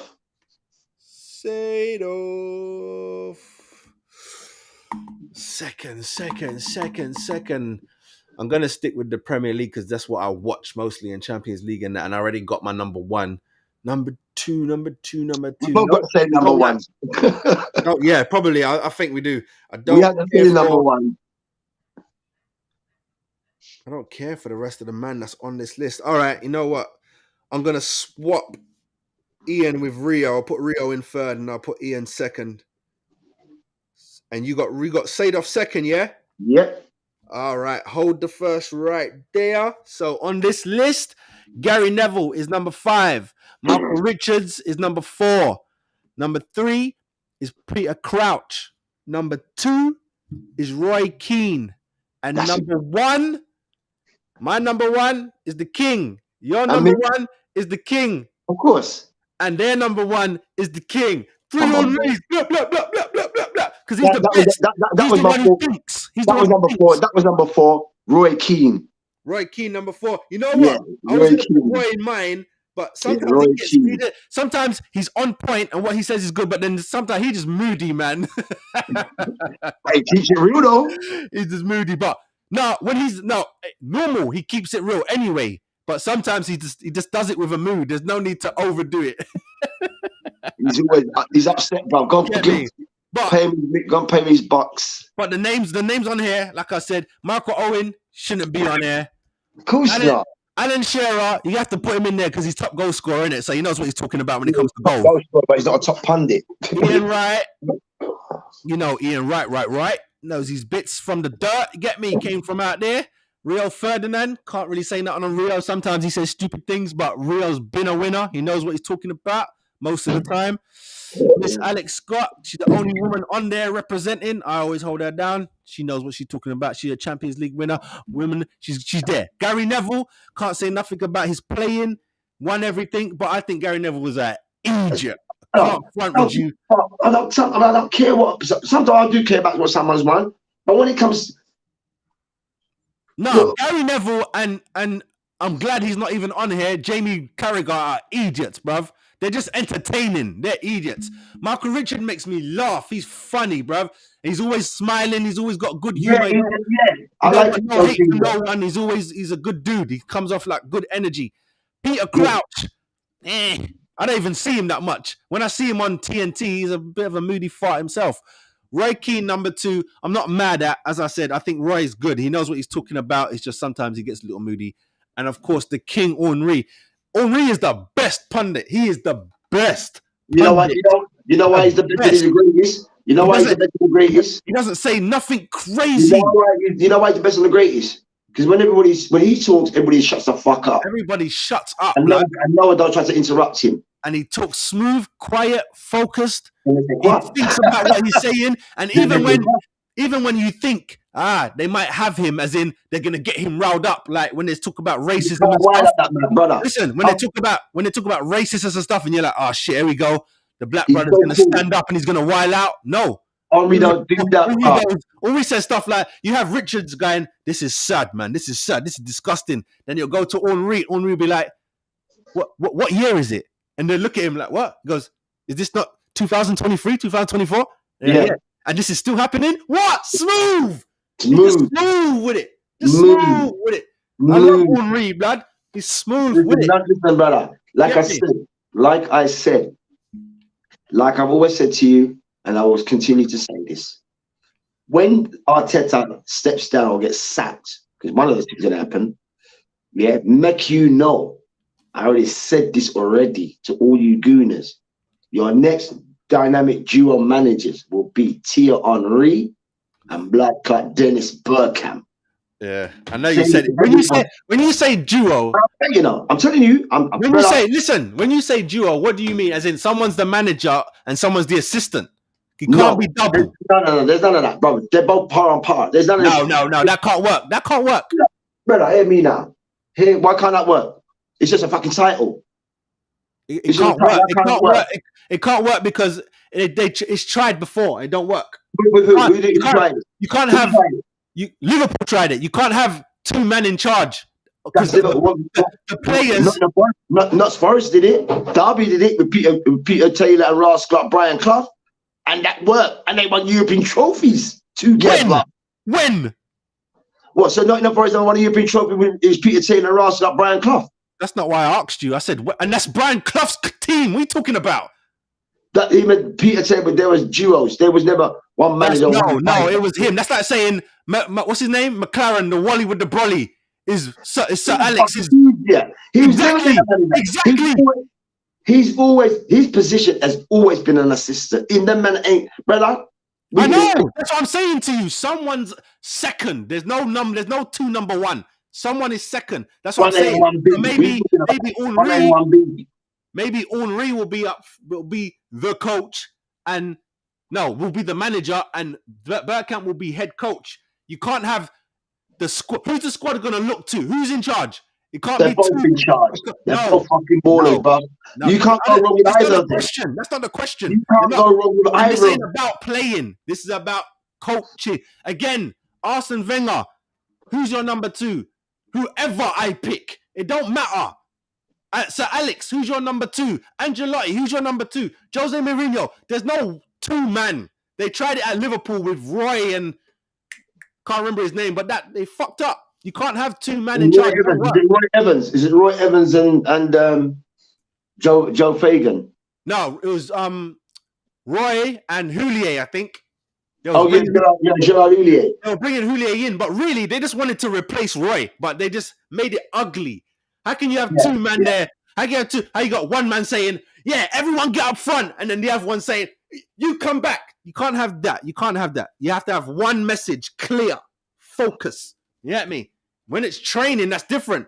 Defense training, midfield training, attack training. Yeah, you're specialist for that. The one manager has to be in charge. So I would love it. Get Vieira, get everyone to come home. I don't care. But one person has to be in charge. This ain't a party. You get me? That's like saying, how many say? Can't have too many cooks in the kitchen. It has to be one idea. Because Henri is going to bring that va-va-voom. Bergkamp, he's bringing that Dutchness. That's not the same. That's why they both work beautifully in Wenger's idea. You get me? They try and bring their own ideas. It's different. So you can still use, listen, like you just said about the ideas what Wenger had. Okay, here it is. In American football, again, they will use plays we're 2024, right? Mm-hmm. They will use a play that was used in 1995 and still run that play today in 2024. And that play will still fucking work as long as you got the personnel to make it work. So it does work. Yeah, they might be under Wenger and they're going to take Wenger's teachings, of course, and implement some of the teachings that they've learned under the guide of Wenger. And those very same things that they've learned under the guide of Wenger, they're going to implement it and they're going to bring it forward to the youth man then, who's going to be coming up and all these youth man play. But they won't. That's what I'm saying. That if they did that, those teachings have already been over. It's done. It's done. So Alex's way of playing football, Arsene's way of playing football has been mastered. They mastered that. Now it's above now. Now the top boy doing the thing is Pep. That's why everyone's got playing from the back and the left back and right back is going up. That's why everyone is like that because that's how Pep plays. But before that, who was doing all that style of football first? It was no one. Brazil. Brazil was doing that shit in 1970, bro. Bringing up players. Not the way that Pep plays. I don't know about that, but them man is bringing ball from the back. Them man played differently, but there's no way. You're not telling. There's no way in hell. No way until Pep got here that the goalkeeper was a part of the team. No way. Well, of course, because they brought in the regulation about goalkeepers are no longer able to handle the ball, which is a good decision because they was just wasting time. No, not talking about back pass. I'm talking about the goalkeeper playing with his feet. That's Pep's idea. That's why everyone wants to play out from the back now because that's Pep's idea. That's not Sir Alex. That's not Arsene. That's not Brazil. Brazil was 10 players and a goalkeeper who can stop goals. Now the goalkeeper has to be a player. That's why it's different. Now you got 11 man versus your 10. It's different now. That's why Pep his team is winning, because he's playing differently, and then everyone is clocking on. Play from the back. Then you've got an extra player at the back. Now everyone, even if they can't do it, everyone wants to play from the back. Teams try to do that style of play and fuck up. Yeah. We saw that over the FA Cup fucking season. And players get caught out in the back. That's because that's the way now. If you was to go down, if you was to go Sunday Marshes, they'll play that way. If you was to go watch schools play, they're gonna play that way. It's the way for Manchester City. It ain't the way for every fucking club. But it is. That's what I'm saying to you. Well, listen, the clubs who are trying it, they're not Man City. And the clubs that are trying it, they're getting folded. That's right. We watch the match of the day. We watch players, teams trying to play Sheffield United, Burnley, and all that. You're not Man City, bro. You're not Barcelona, bro. Yeah, I know. But what I'm saying to you is, it's not like one person trying it. Everybody. There is no team that doesn't try it. You know why? Because it's a copycat, innit? Everybody wants to copy what the next thing does, because that's the way to do it, because they're beating us. Brother, teams are doing it, but they don't have the rascal personnel to do it, bro. I know that, but they're not stopping, are they? They're not stopping. Designated players who specialise in certain areas of the rascal. I know, but they're not stopping, Fives. They're not stopping trying. Well, good for them, because they're fucking going into Championship and they can fuck about the league then, innit? Look at, have you watched Celtic play? Have you watched Celtic play? Joe Hart plays for Celtic, innit? There's no fucking teams up in Celtic, bro. Up in Scotland. There's no team in Scotland. No, listen to what I'm saying. Joe Hart plays for Celtic. Yeah? Yes. When Pep got to City, he got rid of Joe Hart because he can't play with his feet. If you watch Celtic now, Joe Hart, they play from the back, and Joe Hart can't play with his feet. It doesn't matter if they can't do it. You're doing it because we need the extra man. You better learn to do it. You better learn. If you don't learn, then you won't have a job. This is the way until another coach comes and plays a different way. They won't, and it's going to be years. It'll be like 10 years. This is going to be the new way for a while. I'll give you that because, again, as I said, I like to always equate and make the equivalence. Because it's not that hard, Fives. It's not that hard to play from the back. No, my point, my thing is this, yeah. You're right about the coaching stuff, because there's a famous coach who died out for the San Francisco Niners. His name is Bill Walsh. Now, he brought in an office called a West Coast office when no team was running this West Coast. He was the first one who came with it, come with his West Coast, for the 3 wide receivers, 2 backs, tight, and come out the backfield, come slide and boom, boom, and get the ball down the field, which was called a West Coast offense. And like you said, and rightly so, every club and in the NFL started to adopt this West Coast. You can't stop it. Every team's adopt it. But like I said, the San Francisco Niners were the best at it because they created it, they made it, and they had the players to execute it. You are talking about the greatest wide receiver in the history of the game, Jerry Rice. Yeah. You're talking about one of the greatest quarterbacks, Joe Montana. You're talking about one of the greatest lines. You know what I'm saying? I know, but it's like anything. It's like if I show you Arnold Schwarzenegger workout, that's the way then, isn't it? That's the best way to do it. Yeah. What's the point of trying to do something? You know what? I always look at, see, we're going off a little bit, but I always look at, like simple. Sometimes I can say to myself, when I'm working out, I am guilty because I get bored. I am guilty of trying new things. Let me try squat and curl, but there's no need for that. That's all. That's because I get bored, and I don't want to get bored because then I won't. If I was to show someone else, I wouldn't say, hang from a bar and do bicep curls. Why? They don't need to do that. You just stand still and do your bicep curls. When you're done, then you can squat. After you squat, you can pull up. There's no need to do jump over here, do 20 of these. You're not me. You don't need to do that. There's no excuse in that. Yeah, if you want to do something simple, stuff works. That's why, like the bodybuilders and them, they just do simple shit. They just do it for longer, for harder, heavier weights. They probably work out 3 times a day. It's different. You hear me? And then they got these new men want to hang from shit upside down, hanging from a bar, doing. What are you doing? You don't need to do that. You know what I mean? And you see that man they're hanging onto the thing with the bench attached to their foot. Like, what? What's that? Yeah. The Yeah, bench yeah. isn't equipment like that. You're meant to be resting on it. You're not meant to be using it as weight. But you see what I'm saying? But all right, I'm going to move on to the next one. I just want to quick talk about the Carol Bell Cup because it's here now. Final soon. Bringing you the hottest takes, the latest scores, and the most electrifying moments in the world of sports. Don't miss out on the action. Tune in and turn up the intensity. All right, 5. So, Middlesbrough knock out Chelsea yesterday, 1-0. How they did? They knocked Chelsea out, boy. With Michael Carrick, yeah? Yeah, exactly. And He's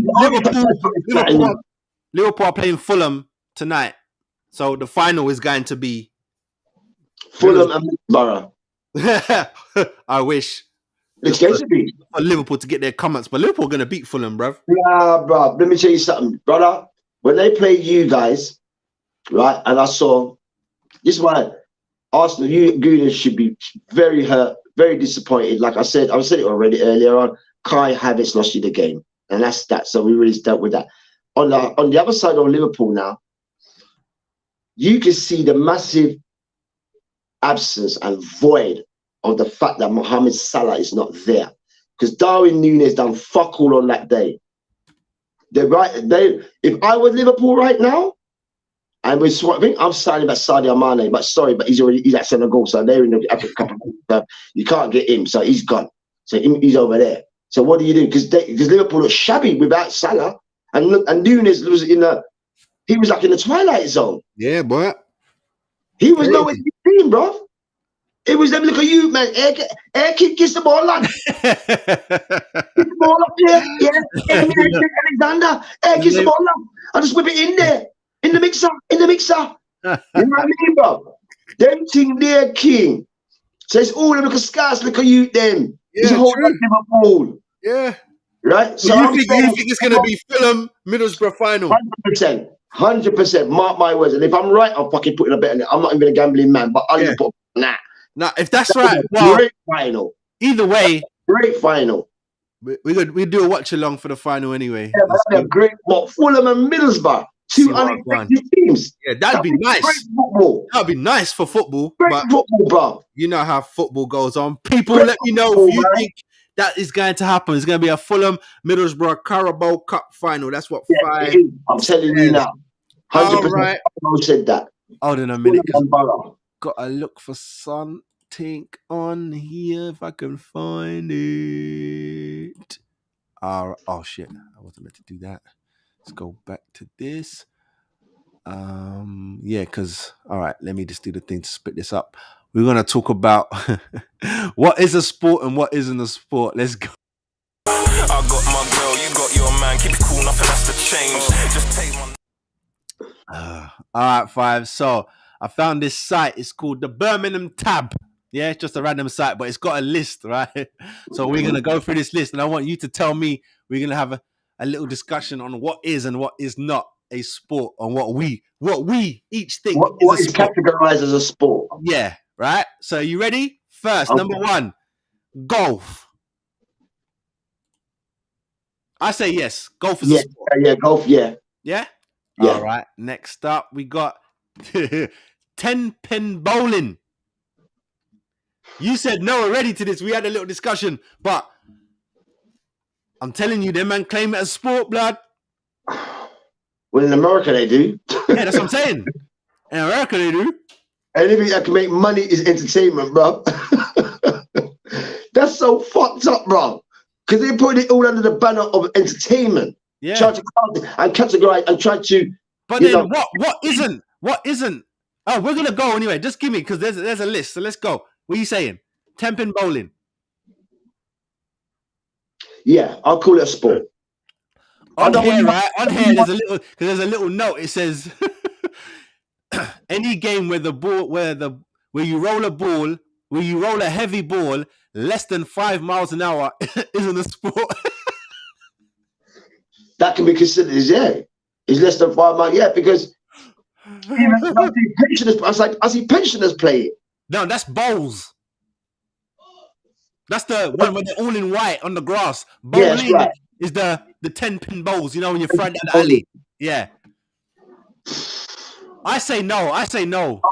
I'll have to go agree with you. I'll say no too. Fuck it. All right, cool. It's Here's crazy, that next sport. one up, and you probably see more of this than I do, but here we go. Cheerleading. What? Cheerleading. No, that's not a sport. Raiders. That's not a sport. It's not a sport. That's like saying pole dancing is a sport or fucking stripping is a sport. Oh, You know what I mean? Or OnlyFans is a sport. That's what that sounds like. Cheerleading not a sport. No. Right, No. cool. I agree. I don't think cheerleading is a sport. Cheerleading is not a sport. No, it's called cheerleading. It's an activity. Sport leader, cheerleader. It's an No, activity. it's not a sport. All right, here's one for you. Ultimate frisbee. No. You know how cool that is, though. I love it. Of course, I love frisbee. Cool. They fling it round, to go round the tree, blood. Madness. Because the wrist and and your eye and coordination. You know what I'm saying, bro? That's what I love it. I love throwing frisbee, bro. I love it. And boomerangs and that. But as claiming it as a sport, I don't know about that. What are you trying to do? What, get it like a boomerang? How many times it comes back to you, or how many, or the distance it covers? No, what they gotta do is they gotta, like golf, right? But they've got like cages instead of a hole in the ground. There's a cage on a pole, so you have to like fling it, and it will go like round the corner. They do all them thing there. The thing go round the corner, and if it lands in the cage, that's points and all them thing there. You know what I mean? True though. That's a crazy. It's crazy. You need to watch it. It's crazy. But all right, that's frisbee. You said, what do you say? No. Nah. All right, no to frisbee. I agree. I think it's an activity to have fun. Here's the next one. Exactly. That's the right adjective we use. Yeah. It's an activity. It's an activity. Here's the next one. Fencing. Well, man, can't get killed and stab up in them thing there. I don't know. What do you call that? Blood sport, yeah? Yeah, blood sport, yeah? If it's blood involved, it's a sport, bro. Yeah, if they ain't got the protectors on the end. Well, that fencing shit, because they done that back in the medieval days. A man used to get stabbed and killed. Stab up, that man. That was a sport then, bro. That was, unless you call it blood sport, because that's not a sport for me. Yeah. When you got a sword and you can chop up man and slice up man. No, that's not a sport, bro. That's called homicide, bro. All right, next up, number 6, dodgeball. Yeah. Dodgeball's a sport. Yeah. Because you know why? Go on. Because it requires and it calls for physical attributes. You got to fucking move. You got to keep jumping and moving, and that ball, when that ball hits you, God knows what's in it, and it clap you, you're going down like a boxer just hitting your head. But you got to move for all those sports. Fencing, frisbee, cheerleading, you got to flip, blood. All right. Activity. That goes activity column. All right, cool. What was that? That was dodgeball, yeah? Activity. All right, here we go. Number 7, snooker/pool. Activity. Oh, 5s. Oh, God, you made me knock my thing down. Activity for pool and snooker. Jeez. Jimmy White is right now. I can't do 147s, and I can't go against Rocket Roddy and Jimmy White and Alex Higgins and all Steve Davis. But it's an activity. I've got a pool cue. I've got one here. I've got a snooker cue. Not a pool. I've got an actual snooker cue. So if I feel like I'm going to play the snooker up the road, I'll go. That's an activity. I'm not going to say, boys, I'm having a workout, hitting the red, hitting the blue, hitting the brown. I'm not working out. It's not like my eyes. Yeah, for my eyes, yes. Eye-hand coordination for that, definitely. But activity, yeah. Activity. All right. Category activity. All right, cool. This one should be easy. Trampolining. That's a sport. Activity, yeah, that's an activity. Yeah, man, because kids do that as well. And as a kid, I love trampoline. I still do. So do I. Who don't like jumping? You get me? Love trampoline. I don't even know what. Isn't there one down by Stratford? Isn't there Rex a trampoline in place? Stratford Rex. Yes. It used to be. I don't know. I don't know if it's even open. I want to check because I love my trampolining. Definitely. But if I was a billionaire, I'll have one of those in my fucking gym. I'll definitely have a trampoline. Trust me. I'll be in that thing there. All day. I'll be doing mad jumps. All right. Some of the American football players should have a trampoline because they fucking jump so high anyway. And basketball players, they should have that as part of their training regime. I have a fucking trampoline. Yeah. All right, forget that. Well, all right, here we go. I'm just gonna go off the head now. Darts.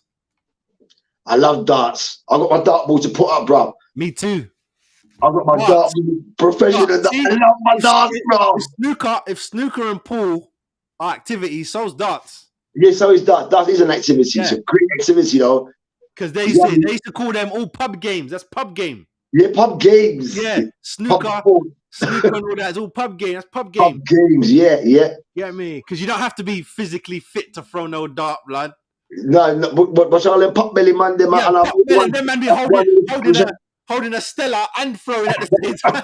That was them, man. Have the little pipe jockey, you know what I mean? When the jockey Wilson and all them man, them old man, them. And all them men, then, you know what I mean? Gorgeous George and all that with the chopper. Gorgeous, yeah, all them man there, bro. Activity, king, activity. Oh, so I love this show, bro. Yeah. Activity. I can't think of any more. Yeah, because like, all right, because we know what sports is, but then from what you just said there made me think, hold on a minute. So then I've got a pair of boots. Does that mean I can go play football? It's not a sport. That's a sport. I've got American football. Can I just go grab that and play? Is that a sport? In football, you can get injured, bro. Yeah, you got to take out an insurance policy when you play them kind of games. So, all right, then. So you're saying if you can get injured, it's a sport, bro? Anyway, we got to take out an insurance policy, bro. It's a sport, bro. You don't need to take out one in the snooker. You don't want to take one out in dodgeball. You don't have to take one out in darts. Cheerleading, bruv. Them man are flipping them girls in the air. They can break their whole back. It's that shit. You fuck up, that's it, mate. You better be insured then, innit? That's what I'm saying. So is that a sport because you're insured? The Laker girls, them. No, but it's not a sport. Your insurance will have to come under the insurance. It's not a sports insurance. It's not like Messi and them man insure their legs for 100 million. You break my tarsal, break my fucking toe, you're paying out. Yeah, I mean, cheerleading as an activity. Oh, how did you get this injury? Oh, I didn't run through an activity. Was it a sport? No, it's an activity. Then there goes your fucking claim. You're gonna go. There's your claim. Your insurance policy only covers you for activity, not sports. Oh my god. Yeah, man, be really key. People, let us know down below if you agree with us. If you think that there's others, you know what I'm saying? I can't even think of none no more. But there's some, you know, like them mad sports, like when they chase the cheese thing down the hill in Scotland.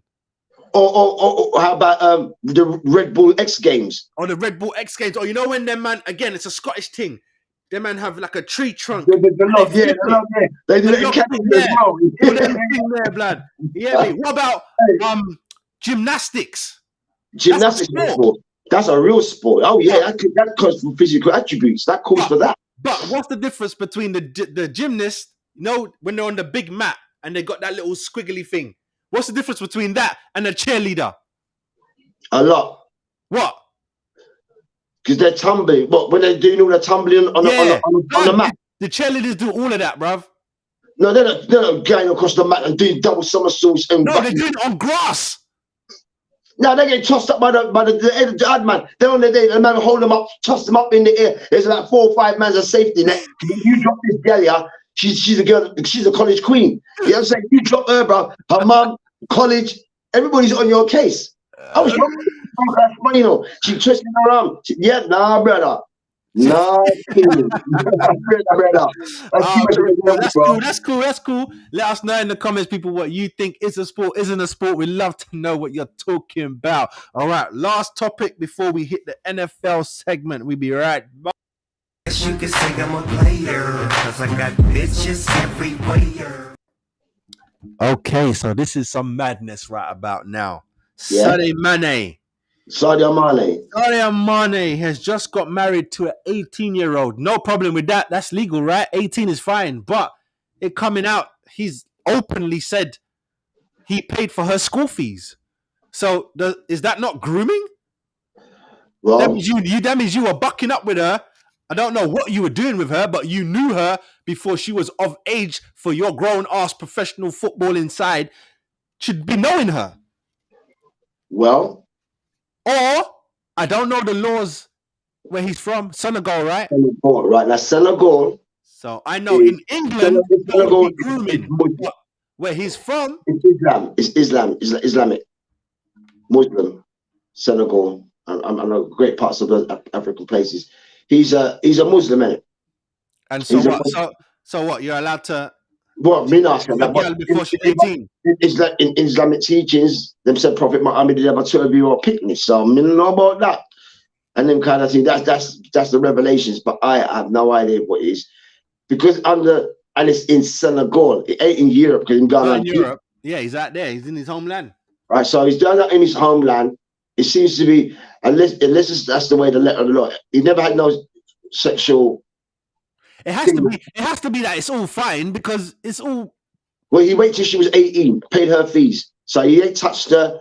Because listen, bro, in Pakistan and India, you're married to your cousin, bro. Or you might live in England. Imagine you're an Asian, Pakistan or Indian or Bangladeshi, and you live in America, but yet you got married to someone from Pakistan for 2 cows. Yeah, that's an arranged marriage thing, isn't it? But I'm saying, I don't know the law. What I'm saying is, that's a little fishy, though, isn't it? Jesus, it's somewhat fishy, man. Because brother, are you gonna be paying her for and wait till she turned 18? No. Where's your head? You know what? It happened to someone else. Marcus Houston. I don't know if you know him. I remember him. Yeah. He was in Sister. Roger, go home. He was that little youth, but he's a big man.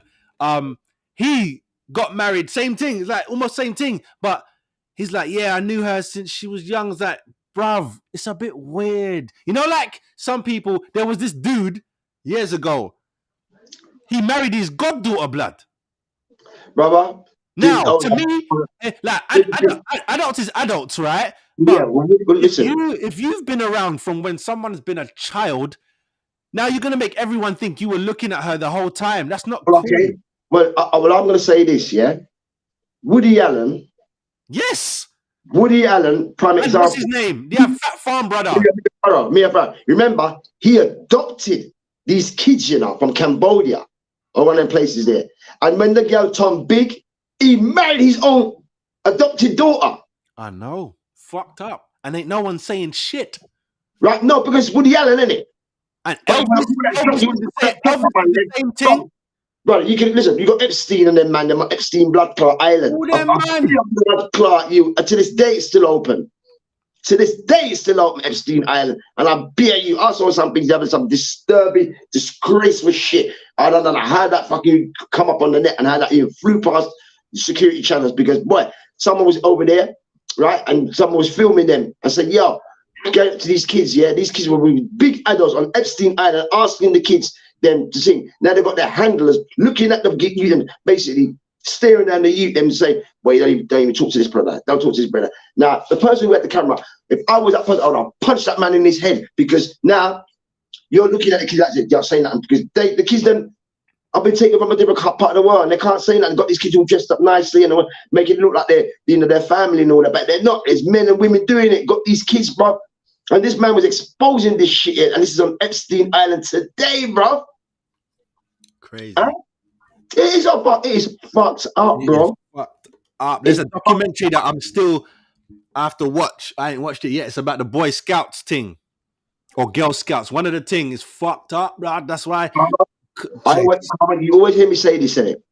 Whatever they're prepared to show us is what they will show. And so my mind is this: if you're prepared to show us this, what are you not prepared to show us?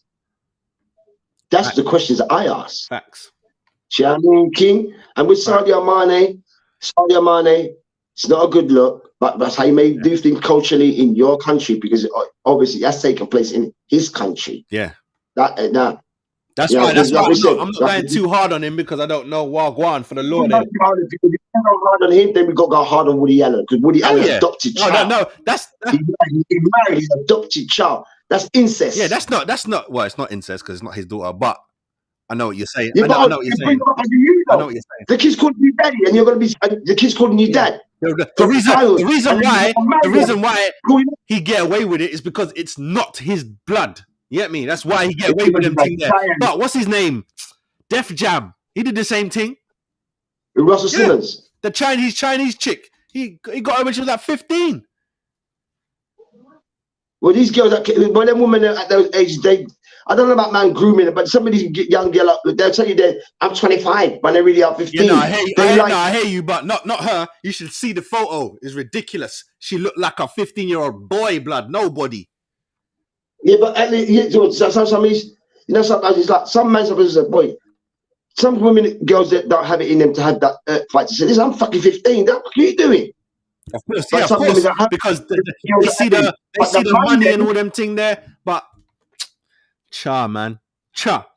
But the man them who know, especially if you know, it's the first thing. If a woman comes to me, I'm asking your age. They always say it's rude to ask a woman. No, fuck, this is called security. No, blood. It's rude to ask a grown ass woman that you can tell she's a granny. You don't ask her age. That's the that's the respect. When you can't tell, you fucking ask, bruv. You fucking ask. And even then, that the joke thing is that's not even the crazy stuff today anymore. Now you have to ask, was you born a woman? Lift up your That's what you have to ask now. Then you ask age after. It's ironic. It's ironic that you should just say what you just said, because only yesterday, remember I was saying to you, I'm going to be in Stratford and whatnot. Now, I've gone to Primark, Westfield. Yeah. Now, as I come out of Westfield I see this she, they, them, don't know what, right? Right? Walking towards me, oriental looking. I'm looking at, as this person walking towards me, I'm not going to front. Wait. Before you even say that, we both know you know what you saw. What was it for real? Then you can go into it because you know what you saw. This thing was... It was a man, innit? It's a man. There you go. But the man... He's dressed different.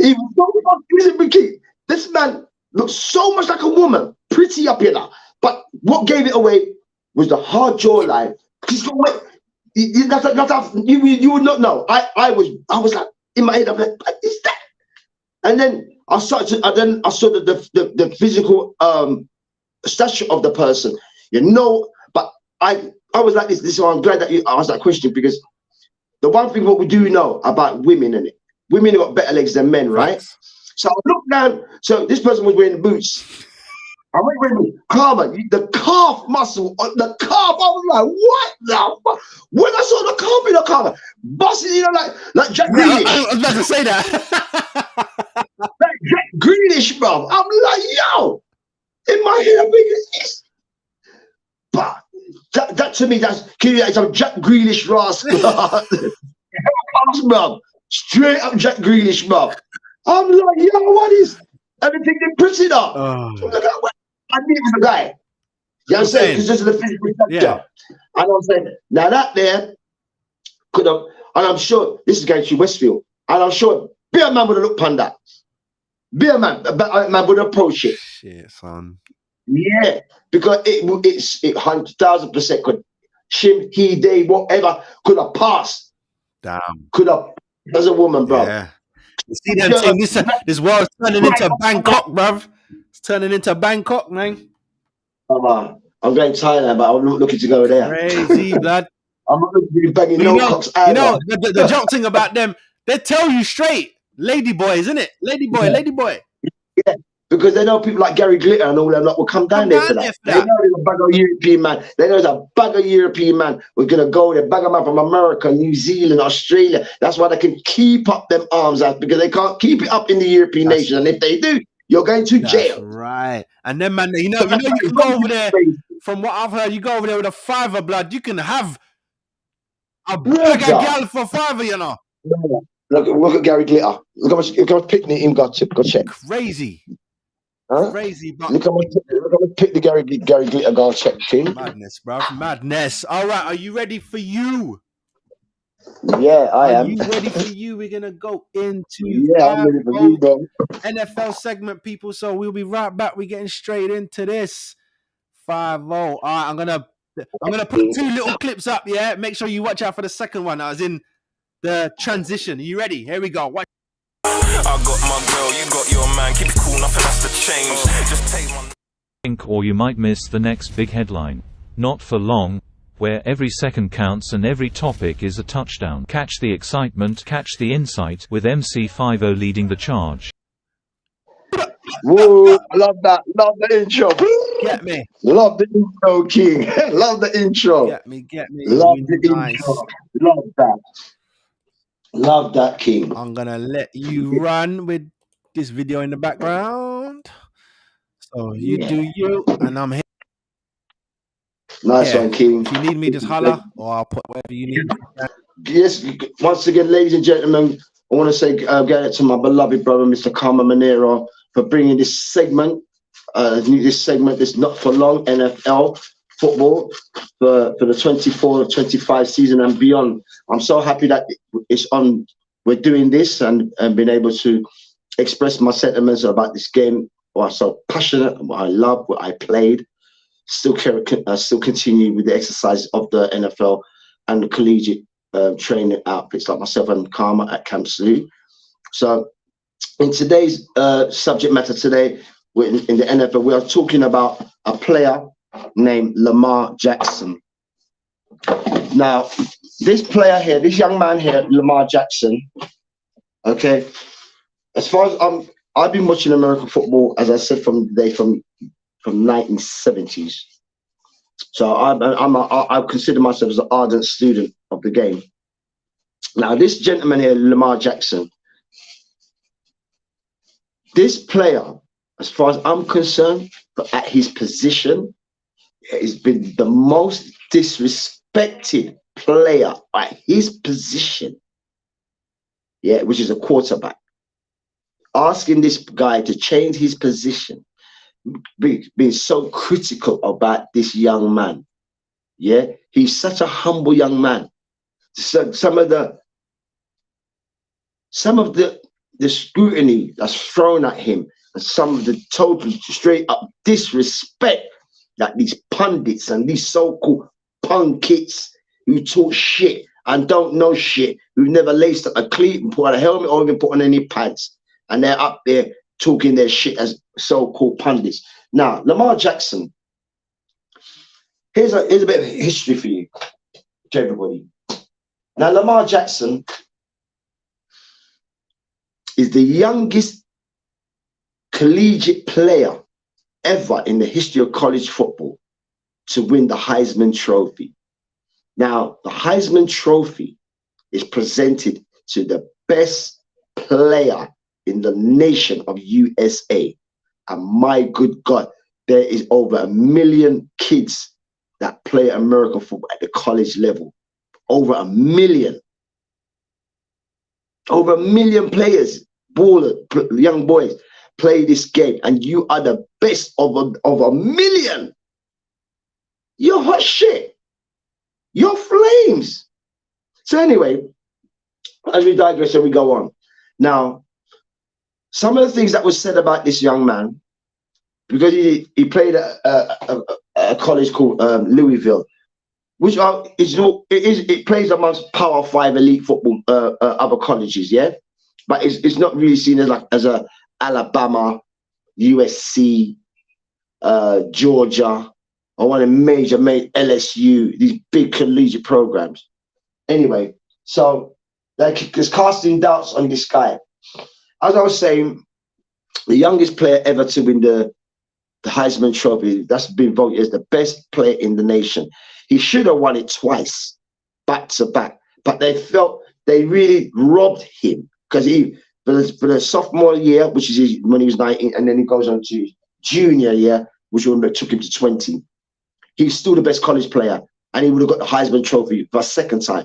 But because of the white media did not want to see this young man to be twice voted as the Heisman Trophy player. They gave it to a player named Baker Mayfield. Right? Baker Mayfield. Remember this name, yeah? Now, Baker Mayfield, for me, you're shit, bro. You come up with this, oh, I got this chip on my shoulder and all this type of shit. and you play like you got a chip on your shoulder, you play shit. You're supposed to iron out your chip on your shoulder, innit? Iron that shit out. What's your issue here? Sort out your issue. Anyway, now we come to the 2018 draft. Yeah, which is the NFL draft, where you're selecting your players. Now, in 2018, remember, bearing in mind what I said about this player, Lamar Jackson. He was voted as the Heisman Trophy winner in 2016 as a sophomore. Sophomore means 19. Junior is when you're 20. Senior is when you're 21. Then you go to the NFL. That's how this works. So bearing in mind, he's the youngest player to ever win the Heisman Trophy. He should have won it twice, back to back, but they didn't give it to this player named Baker Mayfield. Now, comes the NFL draft, 2018 NFL draft. Now, all 32 clubs are selecting the players that they want. In 2018 was one of the best years for quarterbacks. The best ever year for drafting quarterbacks was in 1983. That's when John Elway, who else was there? John Elway, Dan Marino, Todd Blackidge.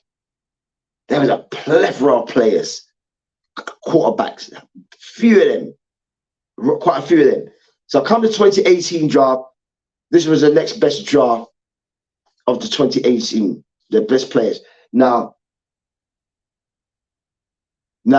the first player that was taken in the opening round of the 2018 draft was a player named Baker Mayfield. You remember what I said earlier?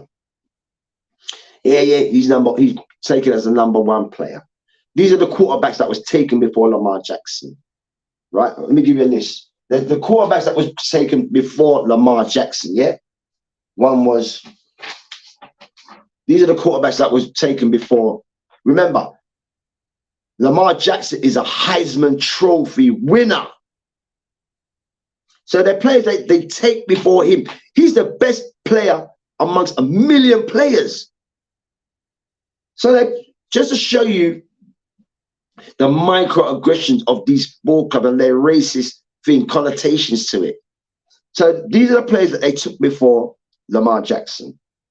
Josh Allen, he plays for Buffalo Bills, who Buffalo Bills took. Josh Rosen, who St. Louis Cardinals moved up to get. Yeah, so they fucked themselves. Baker Mayfield, as I already told you, he was taken first. Then Sam Darnold was taken, right? And then Lamar Jackson was the last player picked in the round 1 of the NFL 2018 draft. To show the fucking disrespect that has been this young man. Got him and his mum. There's films, him and his mum just there, you know, waiting. So the Baltimore Ravens took a tight end first with their first pick.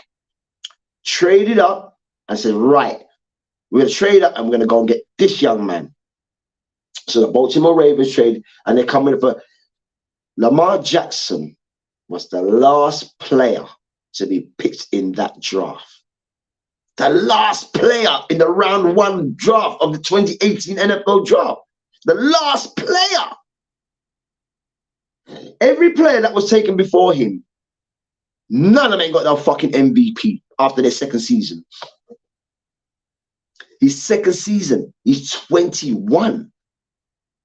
He comes to the NFL.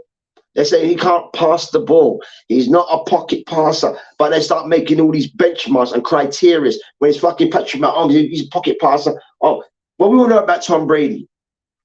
We all know about Tom Brady. He's not the traditional pocket passer. The fucking traditional pocket passing shit is done. It's over. It was over when Michael Vick got there. It was over before when Randall Cunningham and all them players were there.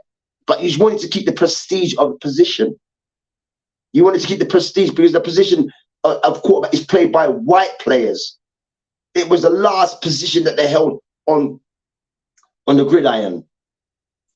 The last position that they hold, that they feel that they have any power to, because you're the person who's making all the plays, calling all the snaps.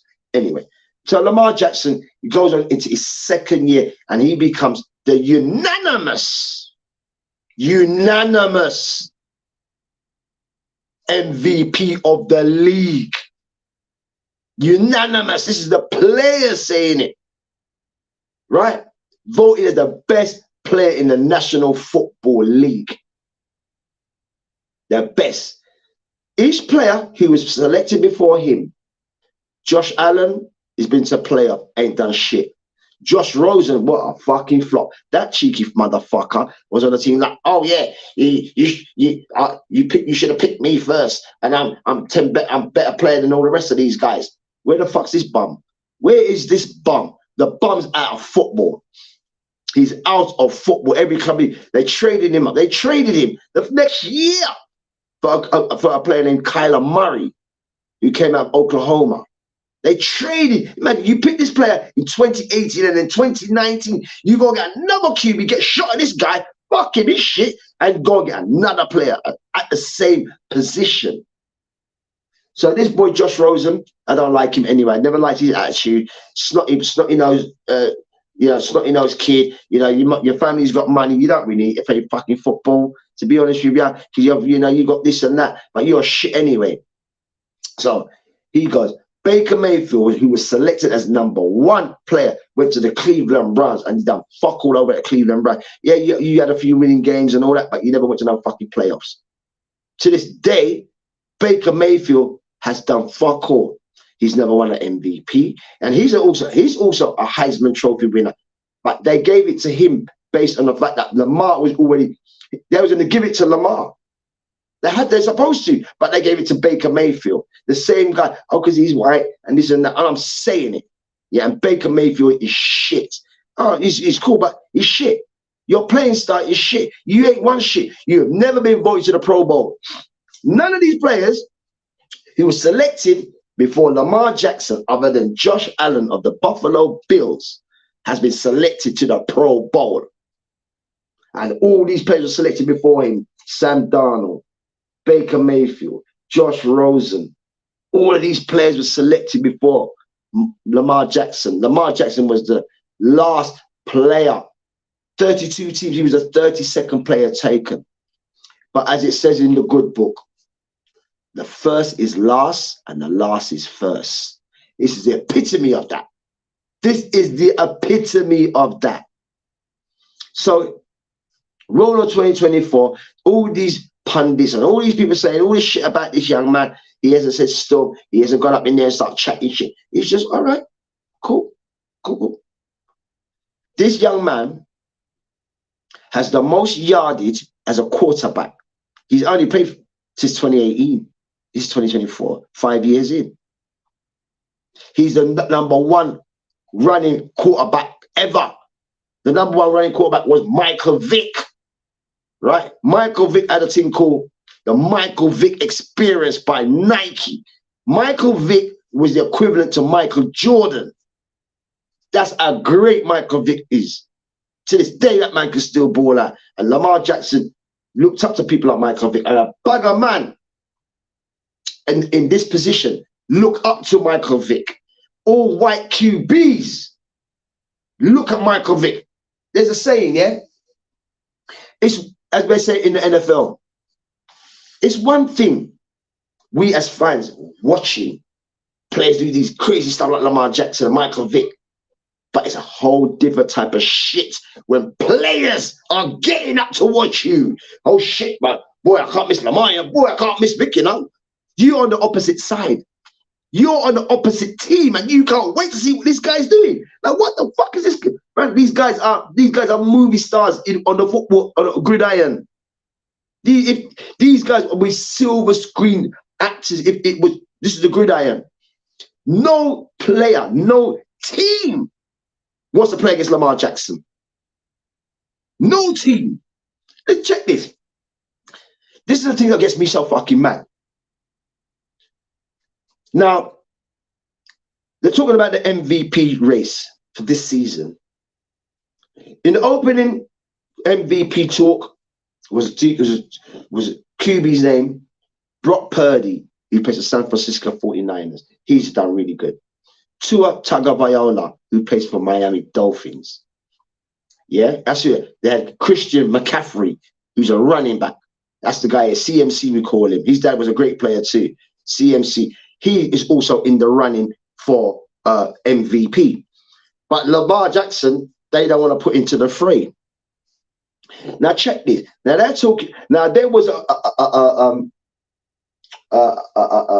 pundit, so to speak, goes on podcast name. He's a journalist named Mike Freelo, right? This man, he was so incensed, he could hide it. His racism for Lamar Jackson. He said, yeah, when the 49ers meet the Baltimore Ravens, they're going to do this and they're going to kick the shit out of them. He was so aggressive in his take. This is a man, he's a media pundit, so to speak, sports analyst, lawyer. The way, just his tone, and when he came in front of the camera, what he was saying about the Baltimore Ravens and Lamar Jackson. Let me tell you, people, bar level viewers, I go to America quite a lot, and I've been to quite a lot of states. And let me say this, don't fuck around with Baltimore. Baltimore's in between Washington, Richmond, Virginia. Don't play with Baltimore. You know who comes from Baltimore? Michael Phelps. The greatest swimmer ever. Michael Phelps is from Baltimore. Lamar Jackson and Michael Phelps are really, they got great relationship. Michael Phelps comes to watch him. The greatest Olympic swimmer of all time ever comes and watching Lamar Jackson. Movie stars come to watch this guy. Every movie star will know who this guy is, just like they know Michael Vick. These are the guys that'll get you in your chair like, fuck me. Like I said, it's one thing we as fans say, man, that guy's sick. That's a whole total different shit when your fellow professionals are standing up in the game, watching you like they're actually playing against you. They're like, what? I'm going to see what this guy's going to do. No, listen, this is what they say in the NFL about Lamar Jackson. When he's on the pitch, no player on his team or the opposition, they never sit down on the bench. They're all standing up watching Lamar Jackson. Imagine that. You talk about some of the greats of the game standing and watching this guy. Like, what the fuck is this guy doing? Even the player that I called out, Christian McCaffrey and all these guys. Yeah, they talk about their MVP. Yeah, because they were Miami Dolphins had a great record. And so did the San Francisco Niners. Yeah? What did Baltimore Ravens and Lamar Jackson do? Fuck them up. Fuck up. What's the saying goes? Fuck around and find out. And they fucking found out. They blew them teams out the water. Especially Mike Freelo, the commentator. Yeah, the Niners are this and the Niners are that. He slapped up the Niners, boxed them up. And you know what? The Baltimore Ravens took that as a disrespect, a pussy. You're gonna diss us over this guys here, the Niners. What? Because you think they're the best team? They ain't played nobody. What's one of them blood clot here we? What's when we fuck up these guys here now? And what did they do? They fucked them up on their ground. They went to San Francisco and boxed them in their face and flew back to Baltimore. There you go, Mike Freelo. Shut your fucking mouth. That's your team, innit? Your team just got slapped by 3 touchdowns, and we banged them, and we banged that Christian CMC. He didn't fucking CMC, but wasn't even a factor in the game. We dealt with him. He wasn't a factor. Brock Purdy was all over him, smashed him to pieces. He throws 4 interceptions, but you don't want to talk shit. Oh wait, it's not his fault. It's because of the receiver. Fuck that. That's his fault. It's his fucking fault. He's the man who touches the ball. He's the QB. He's the general. So stop trying to, put different types of benchmarks for Lamar Jackson to other QBs who are shit, who ain't done fuck all, who these QBs who were taken before Lamar Jackson, not one of them been to a blood clot playoff yet other than Josh Allen. But then you don't want to pay the man his money. Are you fucking for real? For former unanimous MVP, and you're trying to talk about you don't want to negotiate with this man here. You fucking man. Lamar's like, you know what? Since you don't want to negotiate, but trade me. Trade me. What happened? The club was like, fuck that. We cannot afford to have him go somewhere else and come back to haunt us. So because they didn't want to pay him his contract, because why? He didn't have an agent. He acted as his own agent. I'm negotiating my own money. I don't need a fucking middleman to negotiate my money so he can get a 5, 10% or 20% commission of my money. Fuck off. He's not getting that. This is me. You're dealing with me. So what you say? Oh, but you know this and that. All right, cool. All right. You said, all right, it's cool. Trade me. Since you don't want to meet what I'm asking you, trade me. Because there are a plethora of clubs, 31 other clubs that will pay me that money. Pay me. You're not going to pay me? All right, cool. We'll see how you go. The Baltimore Ravens was never going to take a chance on that. Never take a chance of let him sit there as a free agent or sign to a free agent, like a tag, a franchise tag him, which basically we're going to keep you, but based on we're going to franchise tag you. So that means you can't leave the franchise. Say like the Bosman ruling, you can't leave you can't leave this. You can't leave because you're a franchise. You are the franchise. You know what that people? Do you know what that means? You are the club. You are the franchise. You are the franchise. You are the one who generates the money in here. You're the person that brings everybody in here to come and watch. You. So that's why they call it a franchise tag. You're not going nowhere. Right? And then you can be a guy can go, okay, if you're not franchise me, but you can franchise me, but you're still fucking going to be paying me the fucking money that I want anyway. How about that? All right, you're going to franchise me. Hey, what then? Franchise me 2 years. Well, for my 2 years, here what I want.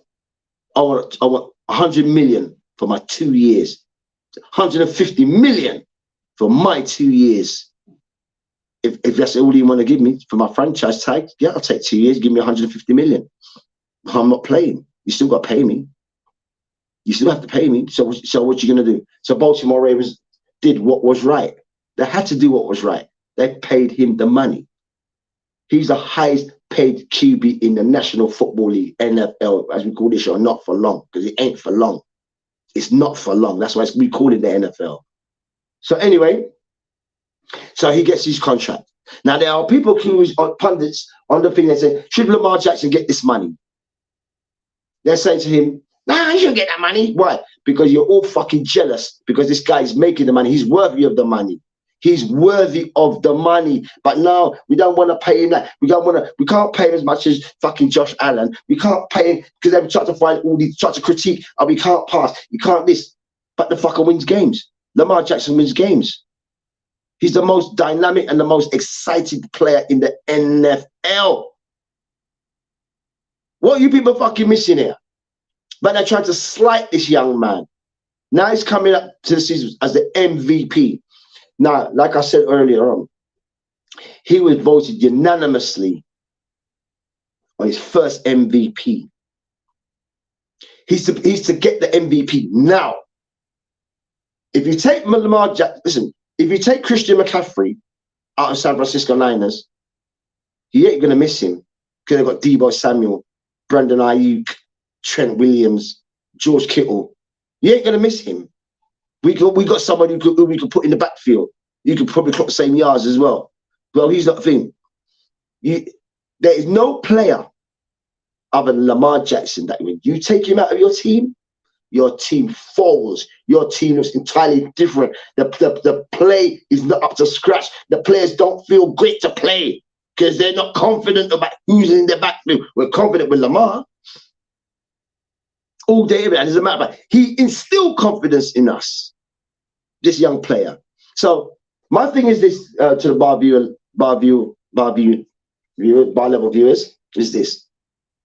What pisses me off and what fucks me up is this. Now we have the MVP race. Like I just said, he blew out the Niners and he blew out the Miami Dolphins, blew them completely out. I remember the two QBs on this side was in the MVP runnings. So say these guys going, no, he slapped them where and boxed up Christian McCaffrey in the same process. So you've eliminated the opposition. You already eliminated the ops. So what? Who's left standing then? Me. I'm the only one left standing. I've eliminated these teams that you said were greater teams, better teams than us. We smashed it. I put a 50 burger on Miami. Just to shut you up, to show you, know yourself. I'll put 50 on them. Make them man have to run between them and feel away. Oh, fuck that, boy. That man has put 50 on us. We can't even talk. We can't talk about our players at MVP. This man just put 50 on us. How are we going to be talking about me? You guys to the Niners, he puts 40 on them.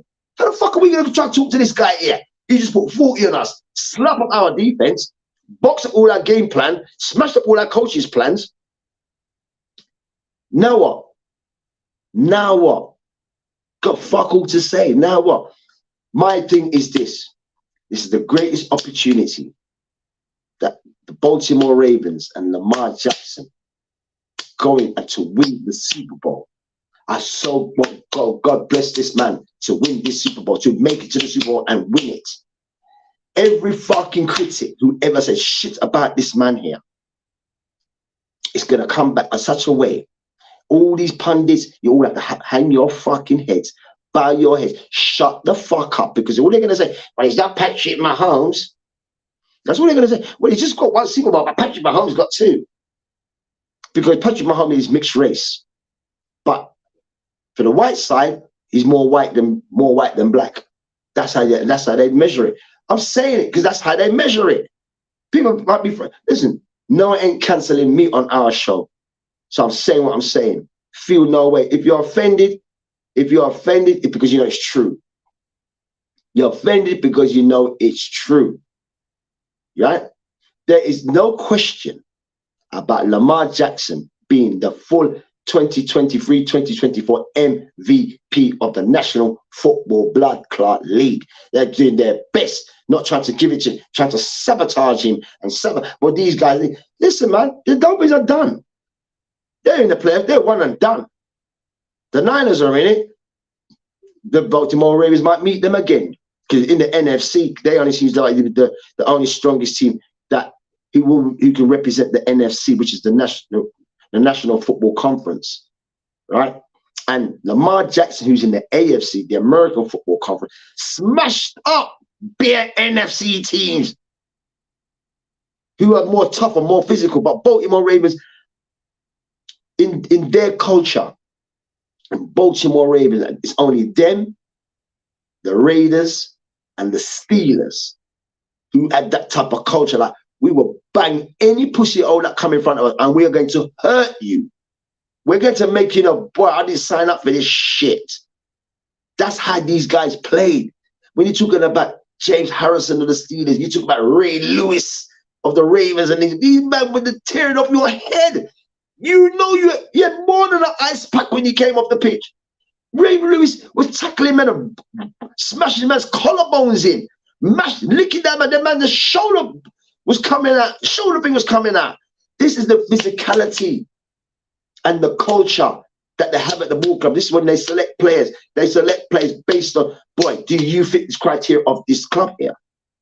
You know, Baltimore Ravens don't pick players or buy players that who ain't got physical attributes and who don't love hitting. They love hitting. They love that man to ramp it up with you. Oh, pussy, you think you're that bad, yeah? What am? You're gonna know you're in a game. And tell man, boy, these men don't even want to play us, you know. They don't really want to play us, you know. But you know what? We don't give a fuck. We're gonna put them to the sword anyway. Because man's calling out this team's about the best team and they disrespect us. We're gonna put 50 and 40s on these fucking teams. Now you pundits can shut the fuck up and go talk about that now. Then you got this bitch. Oh, he's not quarterbacking enough. I think the MVP should be given to Christian McCaffrey. Why? How is it? Let's check this out. Check this out, ladies and gentlemen. How is it that all the QBs in the National Football League right now are all black? The best ones. Lamar Jackson, CJ Stroud, Bryce Young, Jalen Hurts, Kyler Murray. Who else is in there? Who else is in there? Starting black QBs. And they're the ones who is mashing down the place. This honor, MVP honor, notably usually goes to the quarterbacks. I think the last person outside of the quarterback position to win it was Adrian Peterson all day. He played for Minnesota Vikings, a running back. I think he was the last player to win the MVP of the league. Because mostly it's been QBs. Tom Brady, Aaron Rodgers. Who else is in there? No, I don't think JJ Watt ever won it. But yeah, but it's notably given to quarterbacks. Now, I just call that 5 starting black QBs who are on top of their game, as well as Lamar Jackson. This bitch on Fox Radio wants to talk about, well, it should be Christian McCaffrey. How the fuck is it going to be Christian McCaffrey? How ironic is that? All the best QBs are black, but then you want to come give it to a white running back. Make that make fucking sense. The best QBs are all black, but the best running back is a white guy. But yet they devalue the running back position because they don't want to pay him if you're black. But Christian McCaffrey, you want to pay because he's white. And Christian McCaffrey is not Derrick Henry. He's not Rascal Barry Sanders. He's not Eric Dickerson, bruv. He's good. Christian McCaffrey, CMC is good. I love him. Great attitude. Love this guy. Now you've got great family. His daddy's a former player. As a matter of fact, he comes from an athletic family, an athlete family. His family are full of athletes. That's why he gets the utmost respect from the players. His whole family. His dad played for the Denver Broncos with Shannon Sharp. They both played on offense together. As a matter of fact, Christian McCaffrey's godfather is Shannon Sharp. Shannon Sharp is Christian McCaffrey's godfather. So we know there's not no racial thing here. There's no racial parity here. Yeah, but the way how this media are trying to fuck this man over. Oh, they're finding every type of excuse and trying to push the benchmark out further and further afield to fit this criteria. Oh, he's not quarterback here now. When Lamar Jackson, God bless him, God bless this man to win the Super Bowl, every one of you need to shut the fuck up. And I'm going to be coming back on Barlem, bunning up all of you pundits. Colin Cowherd, he's not this, he's not that, he's not this. He just slammed up all your teams. Now you will have to come back, boy, you know, something was wrong about him, you know. Bill Polian, he was a GM, chief executive. He was at Buffalo Bills. He's a good executive. He got some great players, Jim Kelly. Who else did he got in there? Andre Reed. He had some great players. He was good at his team, Bill Polian.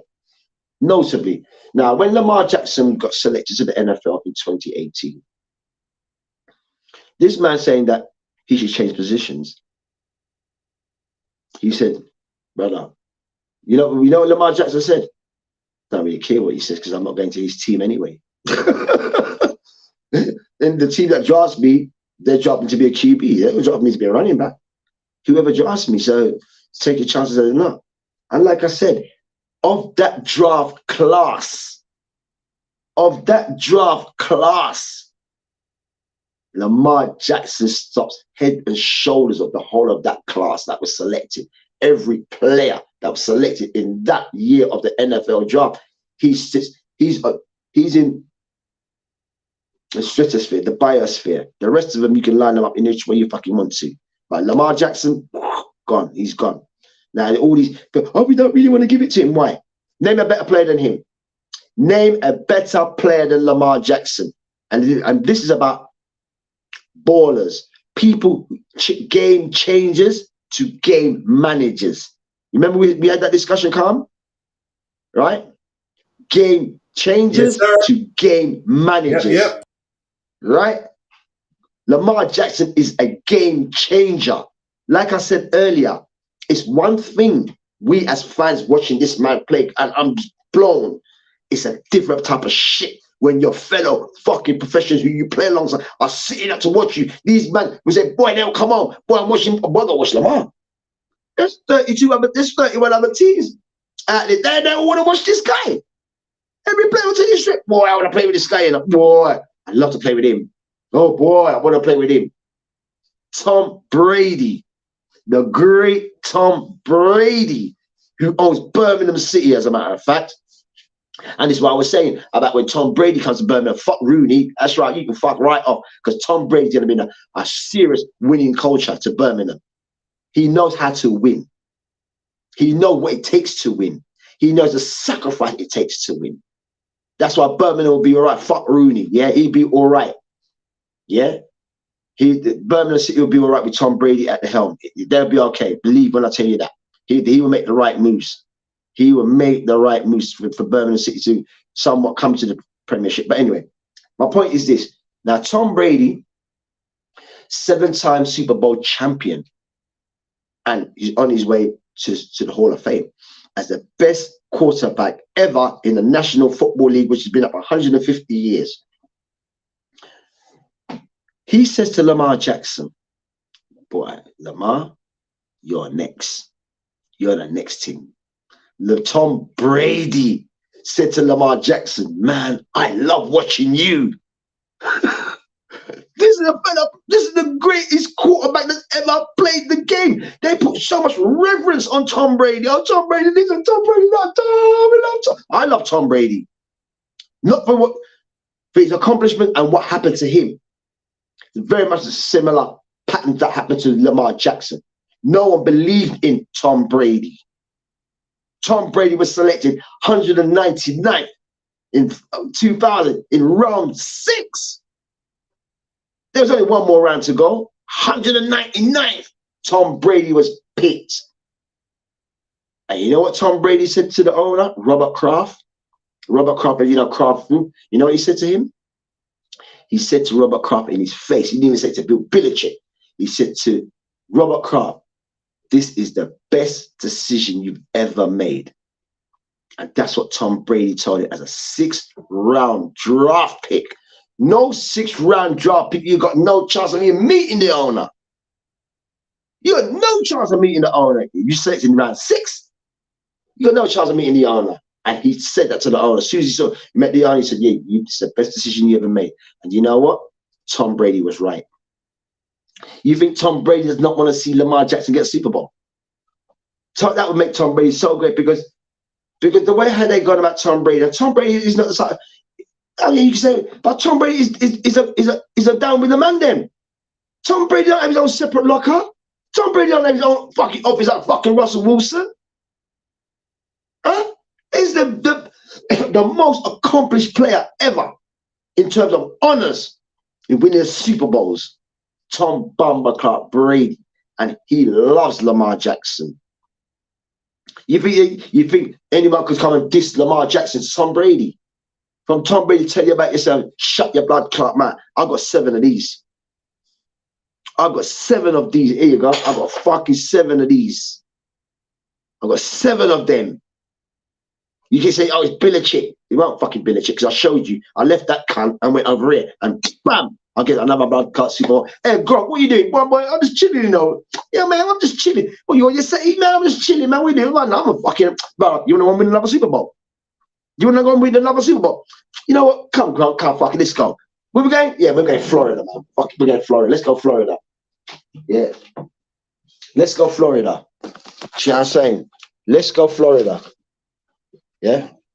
Let's go Florida and go and collect another Super Bowl ring. And what do they go and do?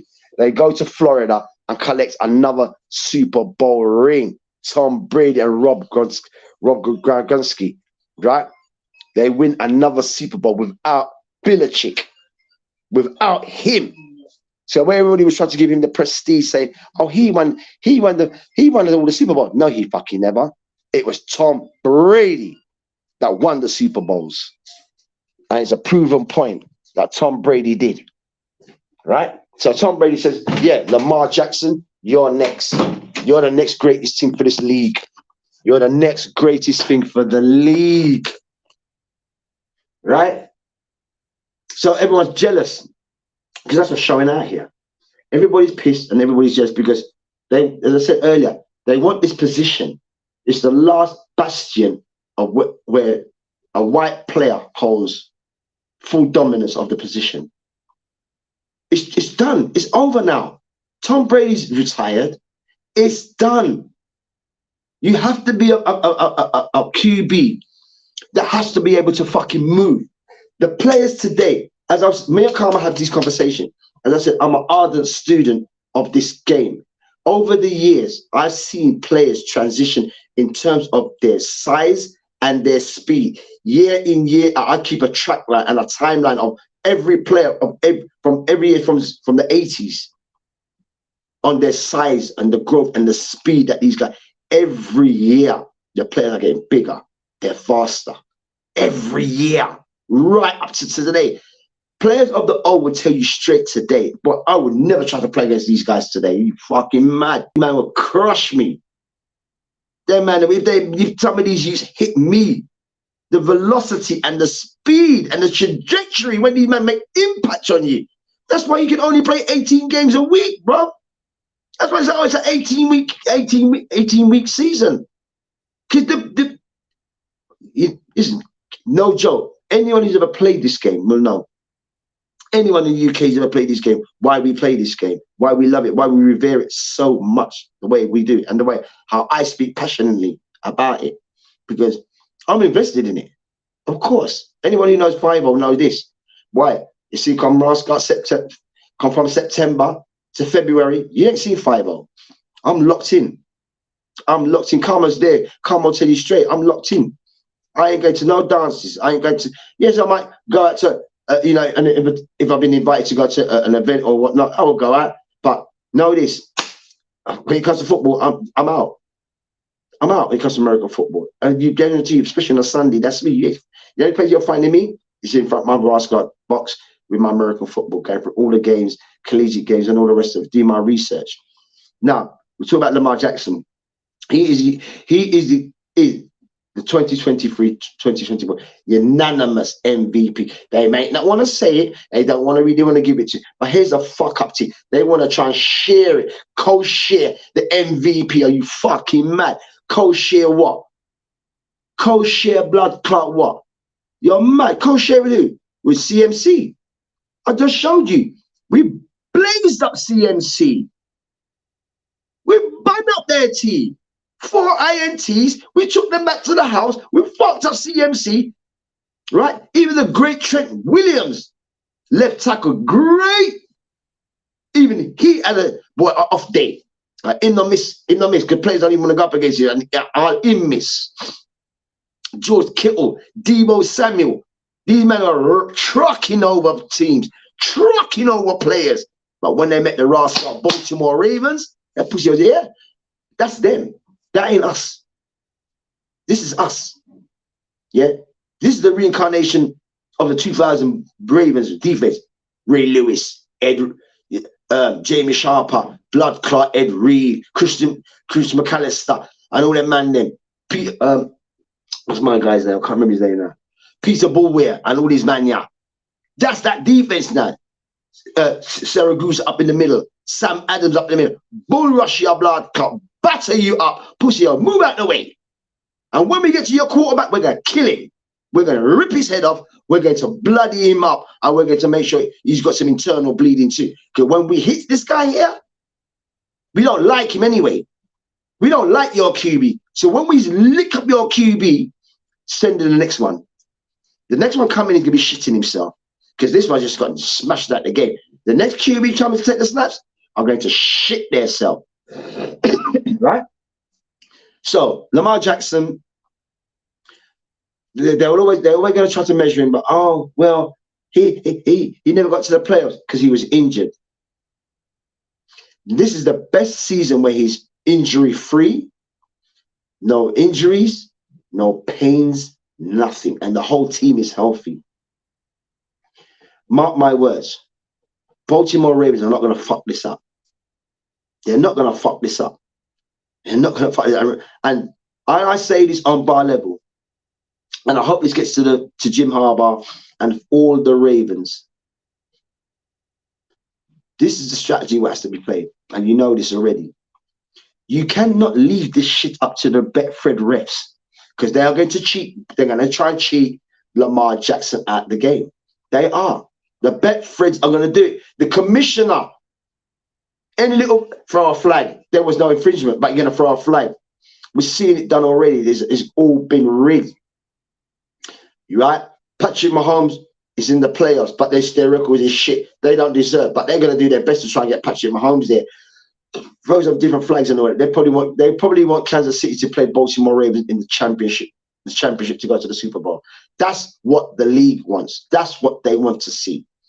But they definitely don't want to see Lamar Jackson going and winning the Super Bowl. Do you know what? Do you know the implications for that? Do you know what the implications for that is? The implications for this is this. God bless Lamar Jackson and the Baltimore Ravens, that they get to the Super Bowl and win it. You know what that actually means? It means Lamar Jackson is the face of the NFL, the National Football League. You're the face of it now. You're on every commercial. You're on every blood club. FIFA. Listen, of all the players I told you who got picked before him, none of them has been a rascal on EA Sports. None of them have been on the cover of EA Sports. None of them other than Lamar Jackson. Yeah, he was the last player picked in 2018 draft. But none of them other players who got selected before him, none of them have accomplished what he's done. None of them have no stats to back what he's got. Lamar Jackson got this season 3,000 odd yards passing, 28 fucking touchdowns and just running the fucking ball. And this is the only season where he's just in the pocket. I'm not running now. But just there you go, man. There is the only player of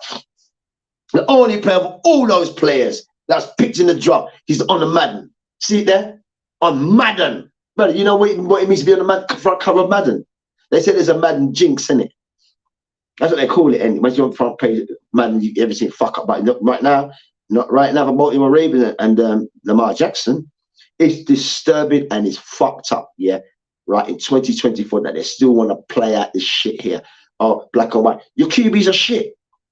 The white quarterbacks. No offense. All the white quarterbacks that's coming out of college today all have to be able to do. They all have to be able to run.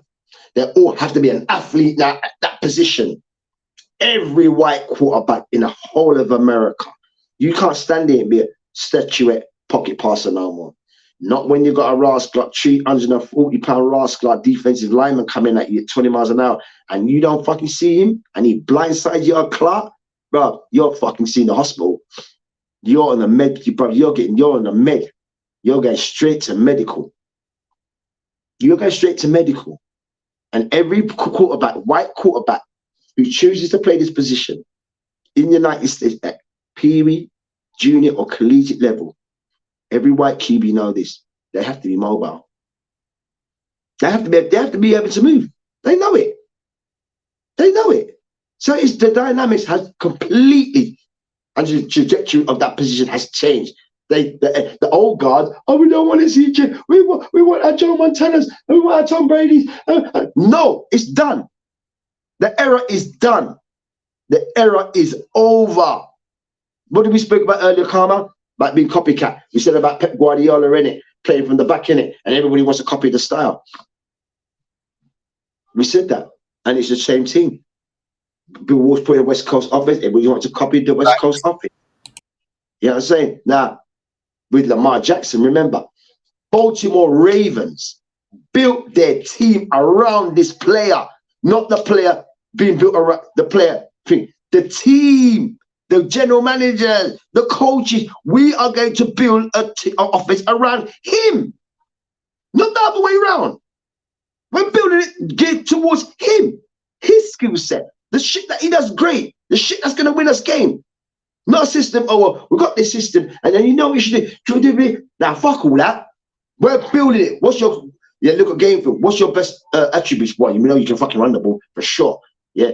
All right. We need to work on your throwing motions and throwing. Cool. That can be done. You can train into that. Yeah. I mean, you've got great QB coaches, and off season you've got great QB coaches. You can do all that. But the other tangibles that you bring, your vision, how you can move, man, don't even get touched, bro. The only time that Lamar Jackson ever picked up a fucking injury is when he was in the fucking pocket. The same pocket that they want you to stand in as a statue. That's how he picked up his injury. And he never picked up any other injury because he was moving.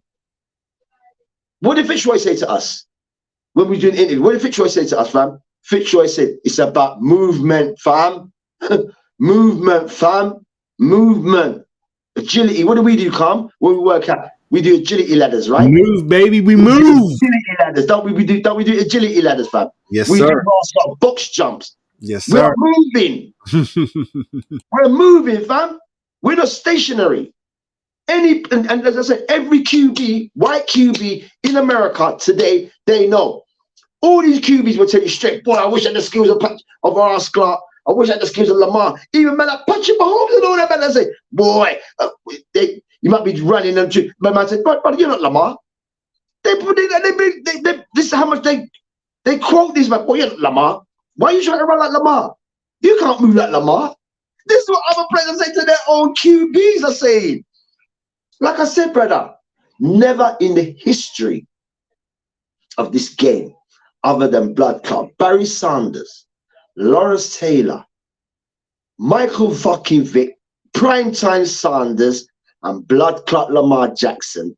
Yeah, as players said, fuck me, I got to watch these guys. Your peers are saying this. This is not fans like me. This is your peers. You know how hard only the greats of the greats can play in the NFL. Just like the NBA. You have to be fucking supersonically great to play in the NBA. Remember, look at all the players across the world that want to play in the NBA, Karma. Everywhere that plays basketball, every player's dream is to play in the NBA. You can be in China, you can be Japan, you can be in Serbia, Greece, wherever the fuck you are. You play basketball, bro, your dream is to play in the NBA. To the NBA, have to do a thing called J League, a second tier, before you make it to the NBA. So that goes to show you how much, yes, that is revered. Everybody wants to be Jordan. Everybody wants to be Kobe. Everybody wants to be LeBron James. Everyone wants to be Steph Curry. You know what I'm saying, King? The greats, AI, Allen Iverson, KG, Kevin Garnett, all of these kids who see these players all across the globe, they look at me, but I want to be like Kobe, man. I want to be like Mike. That's what they're saying. When Jim Harbaugh took this player here, Lamar Jackson, Jim Harbaugh said to this young man, when he took him, I sat there and said, you guys, Lamar, you're going to be remembered for centuries. You're going to be remembered for the ages. You're the one person who's going to change the whole thing completely on his head. That's what his coach said to him. His coach loved him. The players them love him. They've got to be continuity at that ball club right now. None can't break their bond. Nothing. And they're not going to allow punk kids to come up and chat shit. But for real, like, oh yeah, they're shit. Oh, the Niners, when they see the Niners are going to hand them this and they're going to bust them up. And you really you could not hold in your anger and your microaggression of racism till the Baltimore Ravens went to San Francisco on the fucking Gold Coast on the Bay and slapped with them blood clot. Slap them up. The great Joe Montana paper, the great Jerry Rice paper, the great Steve Young. They were embarrassed when Baltimore Ravens come there and fuck them up in front of your own crowd. Fuck you up on the Bay. I said, later, fuck you, lot, we're gone, we're out. That crushes your MVP players, Brock Purdy, Christian McCaffrey. You're done. They're not in the conversation no more. He threw 4 picks. Christian McCaffrey didn't even get 100 yards against us. So how the fuck is he the MVP? He never got 100 yards against us. He didn't get 100. He's running against all other teams. Getting 100 yards, 120, 125, 130. You come against Baltimore Ravens, you're getting fucking 30, bro. And that's because we allow you to get that. Right? 60-minute game, you got 30 fucking yards on the ground running. And you're the MVP, yeah? Shut up, you fucking fools. Shut up. Right? You take Lamar Jackson at the equation of the Baltimore Ravens, the whole team gone. They all know it. Going into this playoff, because this weekend is the playoffs. Yeah? Right now, the Baltimore Ravens are sitting there as the conference champions. So they're division champions. They don't have to go nowhere. So they're just sitting back, waiting to see who comes through. So the wild card games are this Saturday and Sunday. Buffalo, Pittsburgh plays Kansas City Chiefs, and Buffalo Bills ends up playing Cleveland Browns. Right, 2 good teams. But my thing, and Baltimore Ravens is sitting there waiting to see who comes. Let's see which one of these comes. Whoever the fuck comes, we're fucking them up anyway. Because they got to come to the MIT bank to play us here. And we ain't losing here. To no one. No one's coming to our house, setting no liberties, and think they're coming in with a win. You're fucking mad. We're going to bang your clock and send you the fuck on wherever you come from. As we say in football, whichever team it is, Pittsburgh, Kansas, or Cleveland Browns, just know this. It's a long way to wherever you're in your shit. It's a long way to wherever we're in your shit. It's a long way to Kansas, long way to Cleveland, long way to Pittsburgh when you're shit. Simple, right? A very long way when you're shit, especially when you lose. It's a very long trip home. Yeah, and Baltimore Ravens, God bless this team here, and Lamar Jackson in particular. I want to see this man win the whole thing. The whole thing. Because they're going to be like, well, he's only won one, but Patrick Mahomes won two. Fucking Josh Allen ain't been to the fucking Super Bowl. No, it's fucking Sam Darnold. No, it's fucking Josh Rosen. He's no longer in the fucking league. And the number one player that he took, Baker Mayfield, who's bum, he ain't seen sight of a playoff. That just shuts down the whole of your shit. But again, they're going to move the goalposts. Oh, yeah, well, he only had this. Yeah, he only had so many yards in this. He only had so many. He didn't throw for a touchdown. I don't give a fuck. The name of the game is called winning. We won. I got a W in the win column. That's what I've got. I got a win in the win column. I don't give a fuck how many passes I didn't complete, or how much I didn't throw, or how many touchdowns I scored. I don't give a fuck. It's called a team sport, not a me sport. Yeah? And this is going to shut them down. It's going to shut them down. When men like Cam Newton and all the men can't start talking and saying, yo, who done blood got to you? I come diss up the man, try to diss up the man. You lot are going to look so fucked up. And here's the thing what pisses me off. None of them are going to apologize for their takes. Say, oh, well, I'm sorry, I got it wrong. You have got it wrong. The man's got a Super Bowl ring. You definitely got it all fucking wrong. How much more wrong can you get it? He's got a Super Bowl ring. And the players that you're praising ain't never been to playoffs. Let's see what CMC does. Let's see Brock Purdy does. Know this. The Niners, if they get through but in the NFC, because they've got to play, I'm sure they've got Dallas, Green Bay. There's Dallas, Green Bay, Detroit in the NFC. Lamar Jackson fucks up Detroit Lions, fucks up the rascal Niners, and banged out the Cowboys, who are representatives of the NFC. He banged them all out. He banged them all out. So know this. If they meet, whoever they meet, I'm happy, and I want them to get to the Super Bowl final. Whoever they meet, know this. From the NFC, we played you already, and we're going to fuck you up again today. We ain't losing this shit here. Our mentality, we don't lose, bro. We don't do that.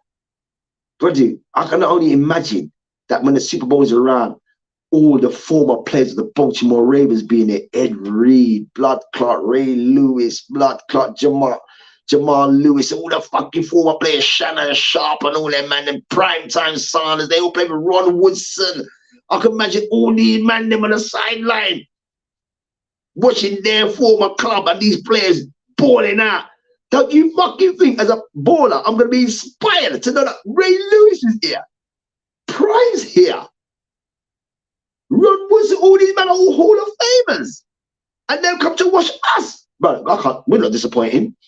We ain't disappointing. We're going to fuck up this whoever's in front of us. And like I said, my thing is this. The Betfred refs. The Betfred refs. This is my shit. That's what I'm scared. That's what I'm concerned about. The Betfred refs. Like we said earlier on, Carl, managers and players have conversations on the phones. Why won't the owners have?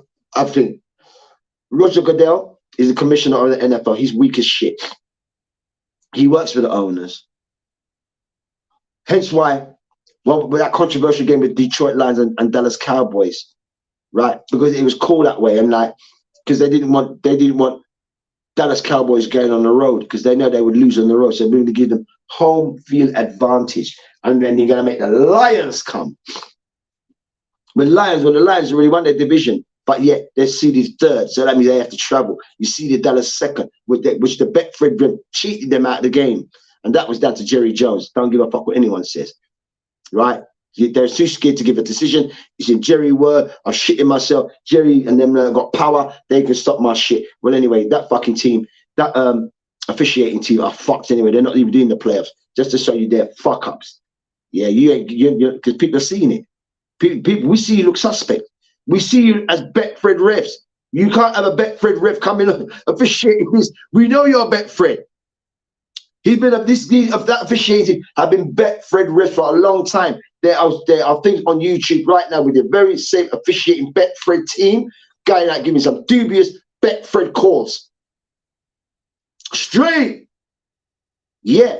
So like I keep saying about the Betfred referees, it's contagious. These guys are a cancer. I don't give a fuck in every sporting game. Right? All of them are Betfred refs. You're all under the banner of Betfred. All of you. And that's the term people should see. And all football fans, you should be singing that. Oh, you Betfred in disguise. Oh, you Betfred in disguise. Oh, you Betfred. Oh, you Betfred. Oh, you Betfred in what? Betfred refs in disguise. All of them. And that's what they should be labeled with. And fans across the country in every sporting field, you need to sing that as an anthem and make them feel away. Let them be conscious of their work. Let them know that, boy, I don't recall that. It's making me look corrupt. I'm bent, I'm hooky, I'm dodgy. You start singing that to an officiating team, you watch, you have shit change. Your skin might be thick, but it's not going to be thick when you got 100,000 people singing you're a Betfred ref. That's going to hurt you when you got to go up to your wife and your kids. Yeah, and every time you walk on the street, people's going to be calling you, Betfred ref, man, fuck off. I'm going to talk to you. You got to go shopping. You got to do social engagements. You can say, I don't care. You will care. As a Betfred ref, you will care.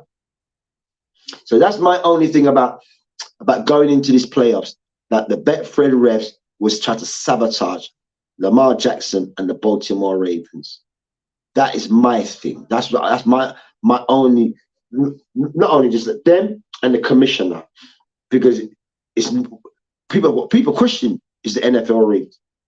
People will question the Premiership, but the difference between the Premiership, why you can't really rig a Premiership, well, you can to a degree, but it does get rigged by VAR, the Betfred refs. The Betfred refs are always playing. Look what we just watched the other day. We watched the FA Cup. Me and you watched the FA Cup watch along, yeah? And there was decisions going on. Me and he was saying, and I was saying, play on, play on. The referee said, play on. He was like, nah. I know they calm. It's FA Cup. You said it to me. It's FA Cup. Yeah.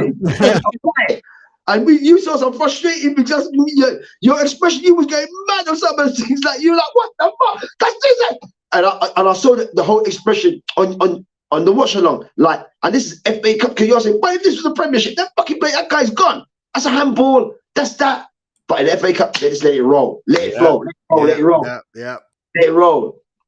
But the Premiership, that's not going to roll.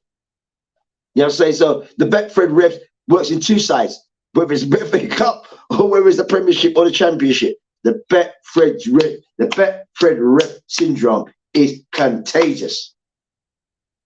It's contagious. It's as bad as Ross got corona. Betfred refs, you are the equivalent of coronavirus. Yes, you are. Yes, you are. Now, you ain't talking about me. Yes, I am. Yes, I am. All some of the officiating teams in every sports that you handle, you're Betfred.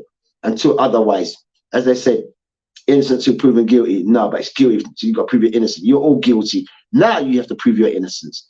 See how that works now? You see how that works now? Huh? When it's in criminal justice, oh yeah, you're guilty, you got to prove your innocence. Well, all you referees, every officiator team and officiators, you're all Betfred refs. It's for you to prove that you ain't a Betfred ref now. Because that's my only take. And as I said about Lamar Jackson, to me, he's the unanimous MVP of the National Football League. They're doing their utmost best to sabotage and try to split it. They're going to give it to CMC. No. Christian McCaffrey, you get the best offensive player for the season. Yes, I'll grant you that. but you're not the MVP of the whole league. That's what you're not. Because we could take you out the equation and you won't be missed. Yeah, you've been at the game and they relied on Debo Samuel, Brendan Ayuk, George Kittle. They was all getting the job done. Eric Mitchell in the backfield. They're still getting the job done and still getting victories without you. When Lamar Jackson's not in it, everybody's frightened. The whole city, the whole state is frightened. Oh my God, oh Lamar, oh my God, how are we going to win this game? Game changer to game manager, fam. Yeah. Game changer, Lamar Jackson, Cam Newton, Michael Blood, Clark Vick, Randall Cunningham. These guys are game changers. Shit, what play we got? Oh fuck, we don't know. Oh shit, it's a third and long. Oh shit, how do we get the ball down the field? Don't worry about that. Just let Lamar deal with it. I'll get you the 3rd and 4 because I know these fuckers are shit skittish. You tackle me, they don't know what I'm gonna do. From my drop back with this ball, they don't know what the fuck. They don't know if I'm gonna pass it or run. By the time I lift my hand and they all rush me, boop, boop, boop. My guns. And this is the thing.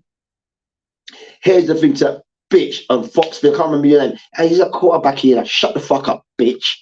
And I will call you a bitch. Shut the fuck up. Yeah, because go and ask every blood clot defender on defense who's the one player you don't want to meet and see. This man here. Nobody wants to play him. The defensive player will tell you straight, brother, I don't want to be chasing this guy. It's like chasing a fucking chicken. You know what I mean? The chicken's all over.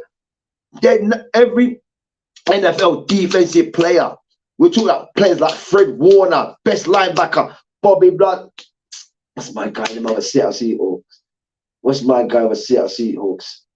Can't remember. Bobby Wagner and them man them. Over. These men are great linebackers. Great. Them man tell you straight. Yeah, Scott Milano, these men are. Them man tell you straight, brother. I don't want to tackle this guy. The man embarrasses us. The man puts us on highlight reels.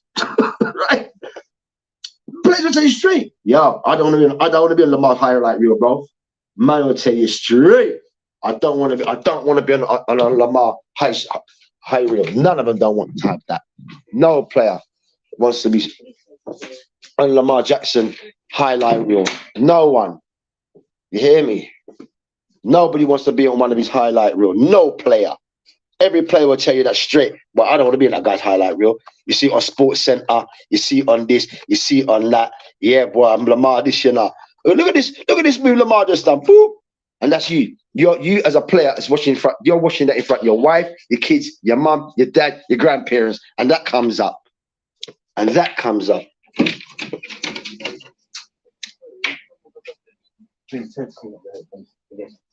clean up the oil off the cooker when you're done, please. Yeah, anyway, so those are the type of stuff that happens, isn't it? You're gonna get embarrassed. You know, you feel embarrassed. You're on a highlight reel. You're sitting down having dinner and having breakfast and all the rest of it.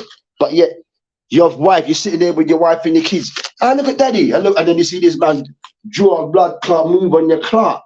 And you feel so away. You feel away in front of your wife, in front of your family, your friends. This is on a highlight reel. And this guy's just done that. Shit. And this guy just done that to us. No player in the National Football League. Defenders. Great defenders, like I said. Don't miss tackles. Got great speed, can get down the field. They'll all tell you straight, man, I don't want to chase this guy. Because they're knackered. You're knackered, brother. Everything is about like shuttle runs, isn't it, Carl? You know, like shuttle runs that we're doing. Sharp, boom, agility. Yes, like, boom, 1 minute here, boom, on the down, zip, boom, boom, boom, boom, boom. And you're trying to grab this guy. And you see that you're trying to grab this guy, it's like a chicken. And by the time he's been brought down or he runs out of bounds, you have to get to the next play. He's already run 20 yards down the field. And you're defending like, fuck you. No, fuck you. And you got to run back to 20 yards. You're chasing this guy. And then you got to get back. He's run 20, 30 yards out of the pitch. And you got to go there. You're the defender. You're not going to get changed unless you check yourself out. You're knackered, bro. You got to get to the line of scrimmage. For the next play, this guy just run 30 yards down the fucking pitch, in and that zigzagging, and I'm fucked. No white QBs don't do that, bro. None. Black players will tell you straight. If I got a white QB there, good. I could smash him. I know I can fuck him up. And black players are confident of that. They're confident of that. Any white QB that's behind, they're like, yeah, man, I'm worried about him. They'll do the niceties. Yeah, he's a great player, professional, he's good, and he's that, you know, good. But deep down, they're like, we're gonna fuck this pussy all up. He's shit anyway. But we be nice. But we know he's shit, and he knows he's shit, and he knows that when we get at him, we're gonna fuck him up. Because that's what they do in the pitch, innit? Motherfucker, I'm coming for you. Pussy, you come around here, I'm gonna fuck your head up. Yeah, and players speak that way. They speak that way when they're there on the pitch. Like you said about players not being mic. Maybe you're right, Carl. Some players should be mic, because I've heard some things on some mic calls like, man, motherfucker, man, you nigga. I've heard all of that. And they cut that off, volume down. It happens. It happens. So, Brock Purdy. Well, I'm not worried about it because you're not the AFC, but the AFC, don't care who the Baltimore Ravens meet in the AFC, they're going to fuck whoever's up in front of them.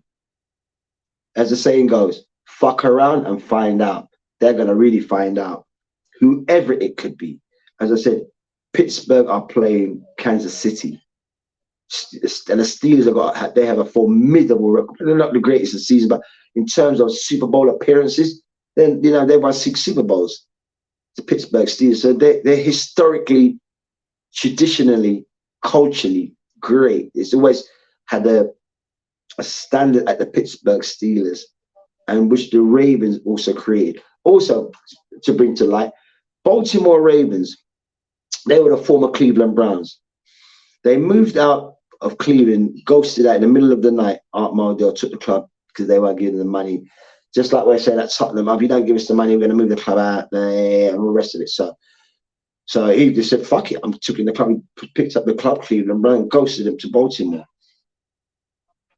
Now,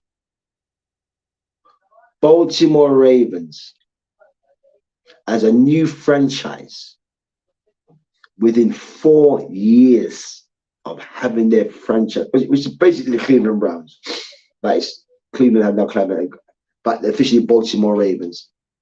No new franchise within 4 years, of existence, has gone to the Super Bowl and won it. 4 years, you know, from moving from Cleveland to Baltimore, and in 4 years you're in the Super Bowl final and you win it. Shit, man, that's some genius shit. That's some genius shit right there, ladies and gentlemen. That's genius shit. That starts way from the top. Your president, the CEO, the general manager, the coaches, the players, the blood clot bar staff, the cleaner, the blood clot janitor. Every blood clot body is invested. Everybody. Hence why a bagger man, when they're coming to their back ends of their career, so to speak, or they feel like, fuck it, man, I've done the tour duty on the clubs. Most of them end up going to Baltimore. Most of the players, because every player that's gone to Baltimore, man, fuck, man, this feels like I'm in college, bro. Man, I feel like I'm a youth, man. I'm in this place here. So a lot of players want to go to the Baltimore Ravens, and a lot of players with experience too. All of them want to help Lamar win the Super Bowl. There's Carl Van Noy's on there. He's got 3 Super Bowls. Oh, Beckham, he's got a Super Bowl. So they man don't know how to win one. And they're going to instill that. And I know that Lamar Jackson is going to fucking bun them up when all said and done. He's going to go back to the draft of 2018, what he said. When Coach Prime, Deion Sanders said to him, I know you're mad. I know you're vexed. He's like, man, it don't really matter. Lamar Jackson was, man, it don't really matter. It doesn't really matter. The fact that I'm the last pick don't really matter, man. I'm not really worried about it. I'm a Raven. I don't give a fuck about nothing else. I'm a Raven. And this shit's on now. This was his words on his draft day, being picked last. He was so mad. But remember, he's a Heisman Trophy winner. and then you take Baker fucking Mayfield, who's a living flop, who's never been selected to a Pro Bowl. Never been, none of them, none other than Josh Allen. None of these guys who got selected before Lamar Jackson been to a Pro Bowl. None of them ain't been to a playoff. Come on, bro. Come on, bro. Yeah, come on, bro. Yeah. I got my girl, you got your man. Keep it cool, nothing has to change. Just take one. So I've got a video for you to react to. I need to go to the toilet as well real quick. So I'm going to leave it. I'm going to let it play, but I'm going to let it play low. So if you want to talk, you got to talk while it's playing. I can't stop it. And then when it's done, sign off for me, yeah? Yeah. As soon as you sign off, everything will kick in. Just, sign off, subscribe, all that talk. Boom, boom, boom, boom, boom. Yeah? All right. Blessings, everyone. Don't forget, like and subscribe. I'll see you next week. Then leave for the reaction video, and then he'll sign off. Yeah? Blessings. Big up. Thank you so much. Yeah, brother. So look at this video. Can you make it bigger, Carl? This is the Baltimore Ravens. Who they playing? Or is that the Bears? Oh, the most vicious hits in football. Okay, cool. You know that's hit by Kyle Fuller, and now flag is returnable by Speedy.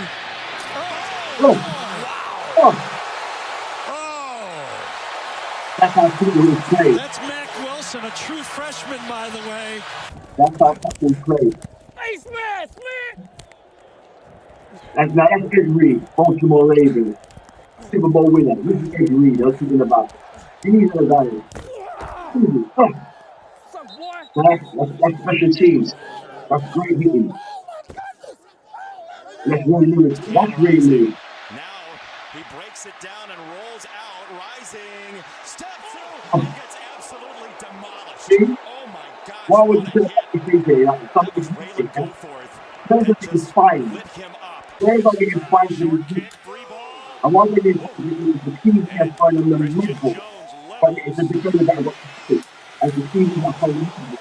It's a peel back block, and that's going to be a fine, and that's going to be fine. I remember this year when this is Tom Chancellor and Vernon Davis. Man, that was Tom Chancellor. Big hit, man. Big hit, man. Big hit, man.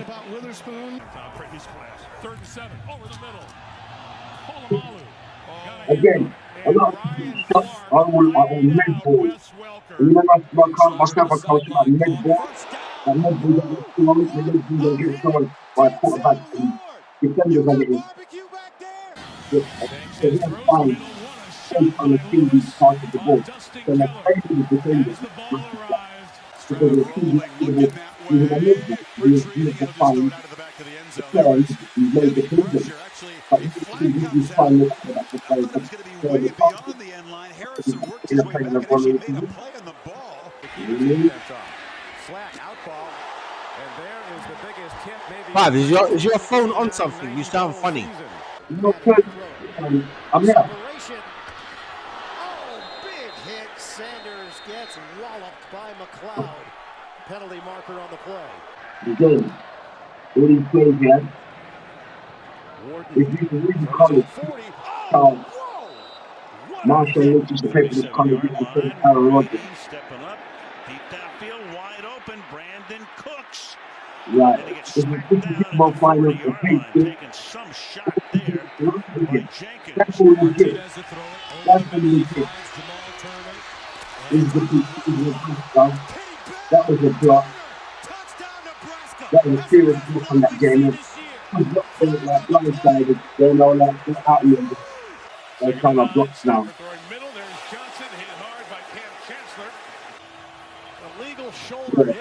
James, this like a Tom Chancellor. Once this guy is such a big hitter that players will fear that back. Players will fear the line up against that back. It's really hurting. It's perfect. He does it perfectly. He knows it's coming to him. Wow. watching it at the 41. What a hit! Ball's free on the ground. South Carolina deserves to have it, and they do. Xavier Clowney, he now plays for the Baltimore Ravens as well. There's another one. Watch out. I mean, A flag on the hit by Derwin James, who just laid out yeah, Ashton. I feel like they just need Derwin James, another Floridian. So he played the Florida State Seminoles. That's why the rule is He was there. drafted by San Diego Chargers. The burgundy and gold, and here's Banks. Pump fake, and he is going to be Oh, hit. you can hear those hits in the stadium. And I think to people, I've been to a couple of these games, and I went to them in America, and the stadiums are so much bigger. And I've heard those hits, and they're ground level. You hear these hits. Yeah, you actually hear these hits. You could be so many teams up in the stadium, and you would hear. When they actually hit each other, oh my God, it's unbelievable. It's crazy. So this you know, the type of speed and the velocity these players are hitting each other at. Now, of course, And this yes. is not going to be pretty. KJ Morton. And this is the way the game is supposed to be played. This is the way how the game is supposed to be played. But like you said, all the concussion protocol and the NFL having legal battles about the PCE scandal, they end up paying almost $1 billion former players. For not letting players know that they could be injured. So what they had to do, they put new helmets, new design helmet to save on them. That's why players don't get concussions. They save on them. Now this guy here, that guy here, Jack Tatum, one of the hard, if not the hardest hitting safety ever in the NFL. Ever. You know, you didn't come around his way and take the pass, and you're getting hurt. Like I said, there are certain players in ball that you have utmost respect for, you make game plans around, you know, you got totally dangerous. This is a couple of seasons ago. That guy number 92, then Harrison. My God, he's so mean. He's so mean. They call him Devo.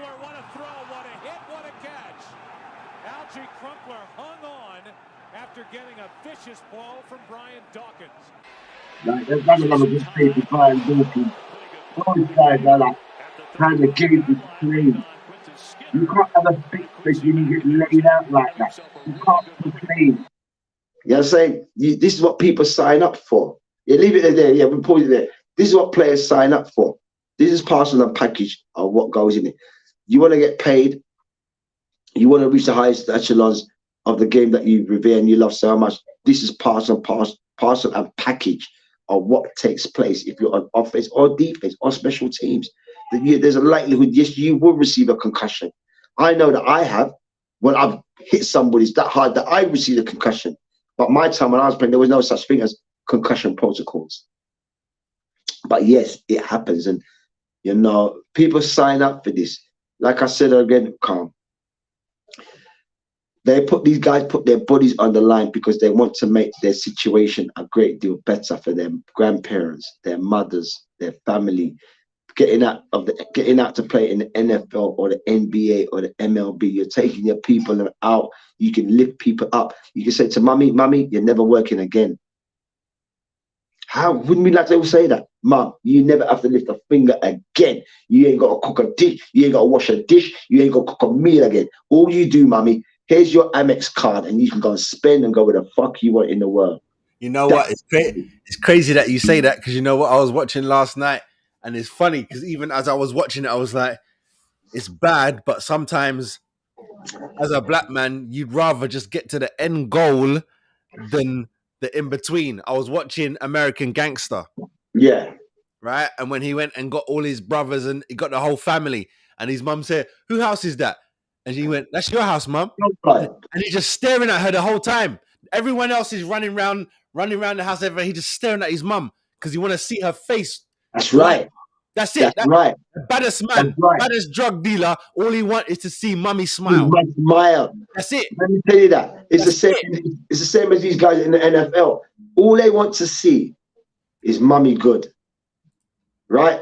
Then when you see these players come and their first check that they get, some of these players when they sign their contracts, they got their big check. The first thing they all gonna do is buy them on my yard. You come, mummy, this is yours. Mummy's like, what?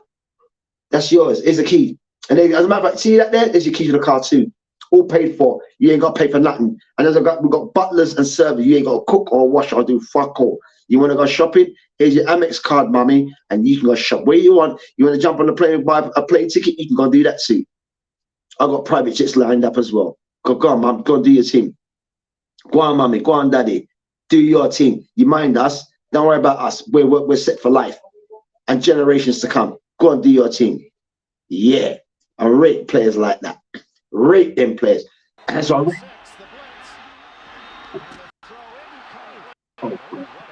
now that hit there, yeah, was a guy named Steve Atwater.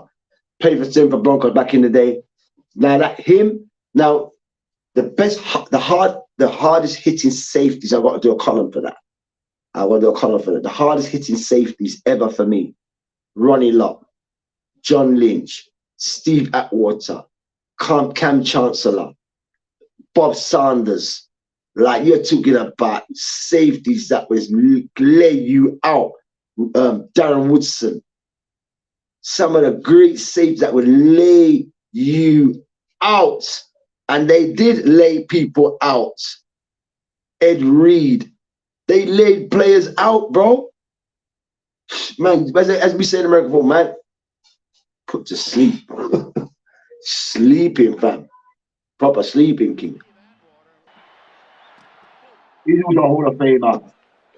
Stop that. Now, that guy there, as he come back, he hit this. Remember, there's 3 players on the ground in it. My man, number 27, hits the Green Bay Packer guy so hard that he knocked out his own player, too. 1 hit, 2 players down. 3 players down. The person who made the play. The person who made the play. You know what I'm saying? No joke.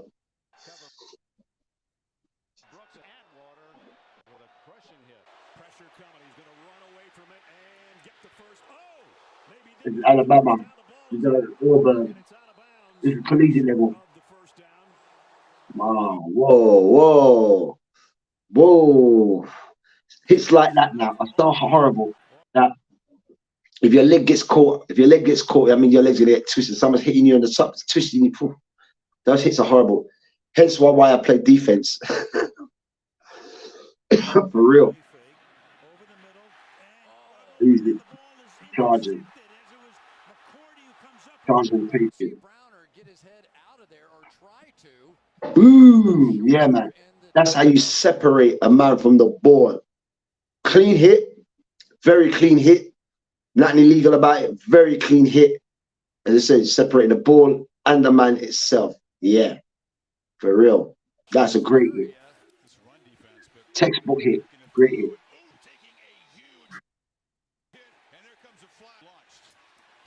Oh man, he floored him. Oh. I remember this one. This is what's his name? Patrick. He's just retired as well. Patrick. God damn, he went down slow. Look at my man celebrating. Jesus Christ. Patrick, because his name Patrick. I can't remember his name, but he was a bad boy linebacker for the Niners. As a matter of fact, that same player, he retired very early. Don't know why, but he retired early.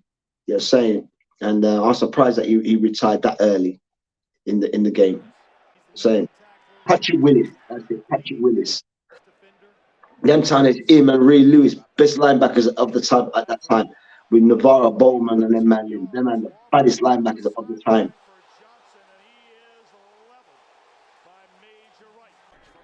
This is Georgia against Oklahoma. The Niners. The same Niners I was telling you about. They're a very good record in terms of the history of the game. But they got slammed by the Ravens. Yeah.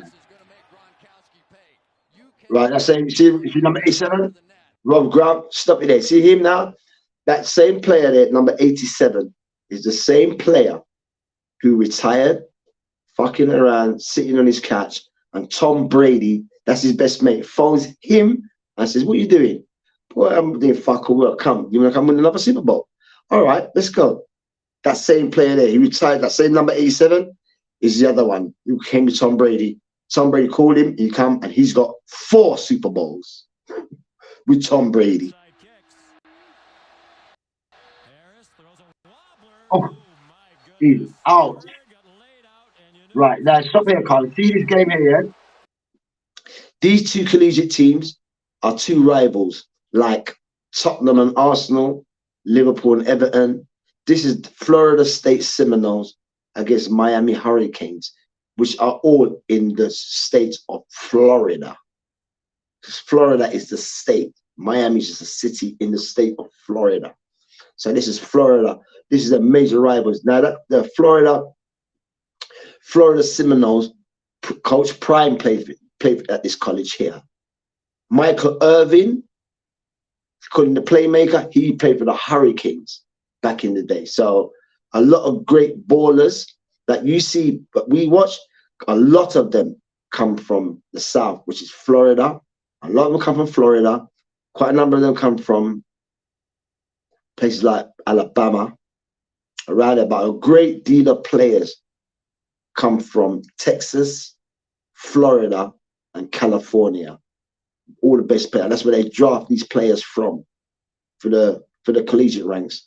You got guys who come from different parts of the country, and they're going to another part of the country, never been out, never left their state, never left their fucking city, and they're going to college in another place. They're having to grow. They have to grow. But yes, so Florida State and Miami Hurricanes, two major rivals, and yes, vicious and ferocious. Any type of meeting between them in any year, in any given year. It's intense between those two. Very intense. Bitter rivalry.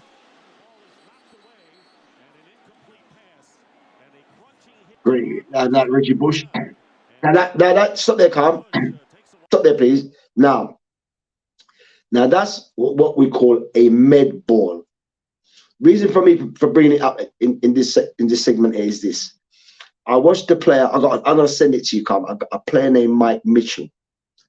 He was livid that he got fined 50 bags, yeah, for a ball that was thrown poorly to the player who collected it.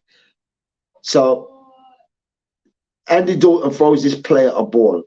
Now the defender is going to hit the player in the midriff, but because the ball was somewhat a little bit overthrown by the QB, the receiver has to launch out for the ball. So he's diving out to the ball. So as soon as he dives out and he touches the ball, the defender comes over and gives him a fucking man, cleaned him out. Blam! Cleaned out the guy. Remember, Mike said he wanted to hit the guy in the midriff. Because the ball was poorly thrown, the defender ends up getting a fine. Just like the situation here. Now, that's Drew Brees throwing the ball to Reggie Bush, also a Heisman Trophy winner. Now, he's put him in an uncompromising position because this play, the defender who's actually making the tackle here, has read the play. He's read the play before the snap comes. So he's ready. So he knows exactly what's going to happen here. He's already envisioned doing this already. Hence why it's such a great tackle, because he already knows. He's read the play. I'll just wait for the ball to come to him. And as soon as it comes, I know I'm doing already. It's already done. So this is what I call, basically he envisioned this play and he executed it. And he executed it brilliantly. But left him in a heat though.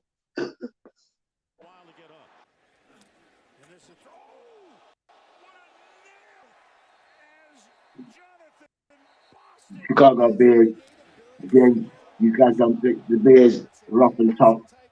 They're a very rough and tough team. Not so great this season though. Ooh. Now that's a block.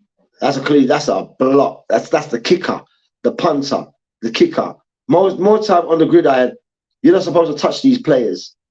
You ain't really supposed to touch them, but as long as you're on that fucking pitch, you got a helmet on, shoulder pads just like me, and it says NWCA on it, everybody's up for fucking getting smacked up around there, bro. I don't give a fuck if you are the kicker. If you're on that pitch, you kick. As we say on the gridiron, hit everything that moves.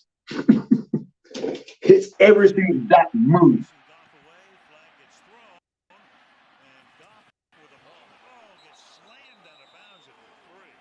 Like you see, that. What did I say about earlier about white QBs? Like you saw Gerard Goff running. He hasn't got 4.3 speed. He's running for his life. He hasn't got 4.3 speed, 4.2 speed like these other guys are, the defenders. These 320-pound fucking defensive linemen can run faster than the QB. How the fuck does that work? You're 320 pounds and you're running after a man who's 200 pounds, but you're catching him. Yo, YT, what's good? What's good, YT? Big up, YT. Yes, King.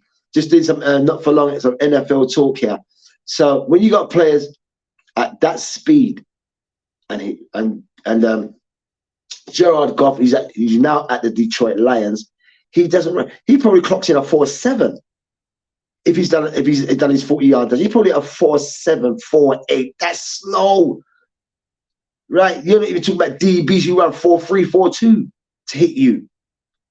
When you got a lineman, 340 pounds, and he clocks in at 4.3, 4.2, and he's running at you, and you do a 4.8 or 4, you do a 4.85. Could you imagine the closing speed when he closes in on you and he hits you with the velocity? What he's coming at? He's 340 pounds, bro. Brother, that's 20 miles an hour, bro. You die if a car hits you at 20 miles an hour. You receive a serious injury if you don't die at 20 miles an hour. Let a motor vehicle hit you at 20 miles an hour and see what happens to you. Don't see if you don't fold. So these guys will fold players. You know what I'm saying? Yeah, as we digress, just go on, come get to the end and we done. I'm hungry. Ooh, great hit.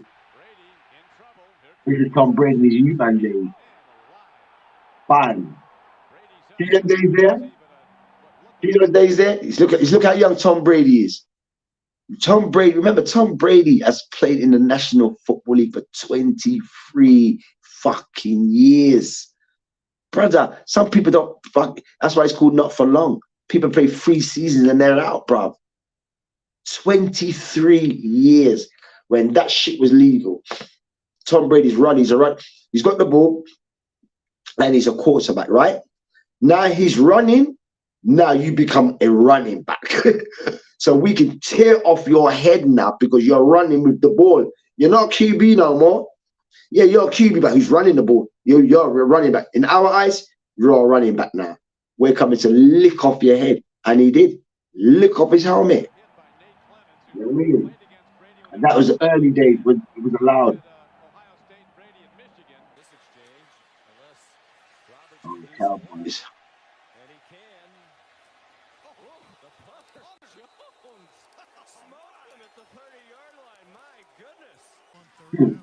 That's the kicker. That was the kicker. Very seldom do you see kickers who do that. If a kicker does that, you know, he's well amped up. He's well amped up.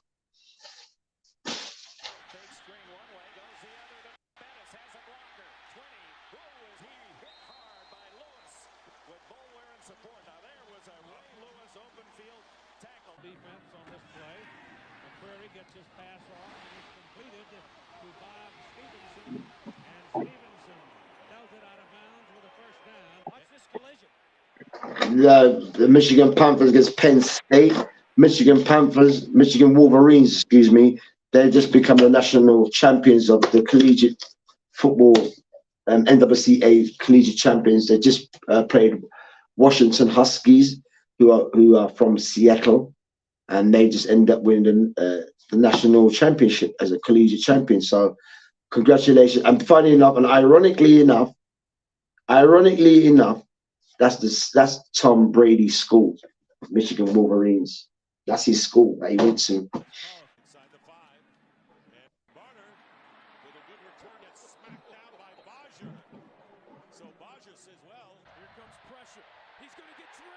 focus, man.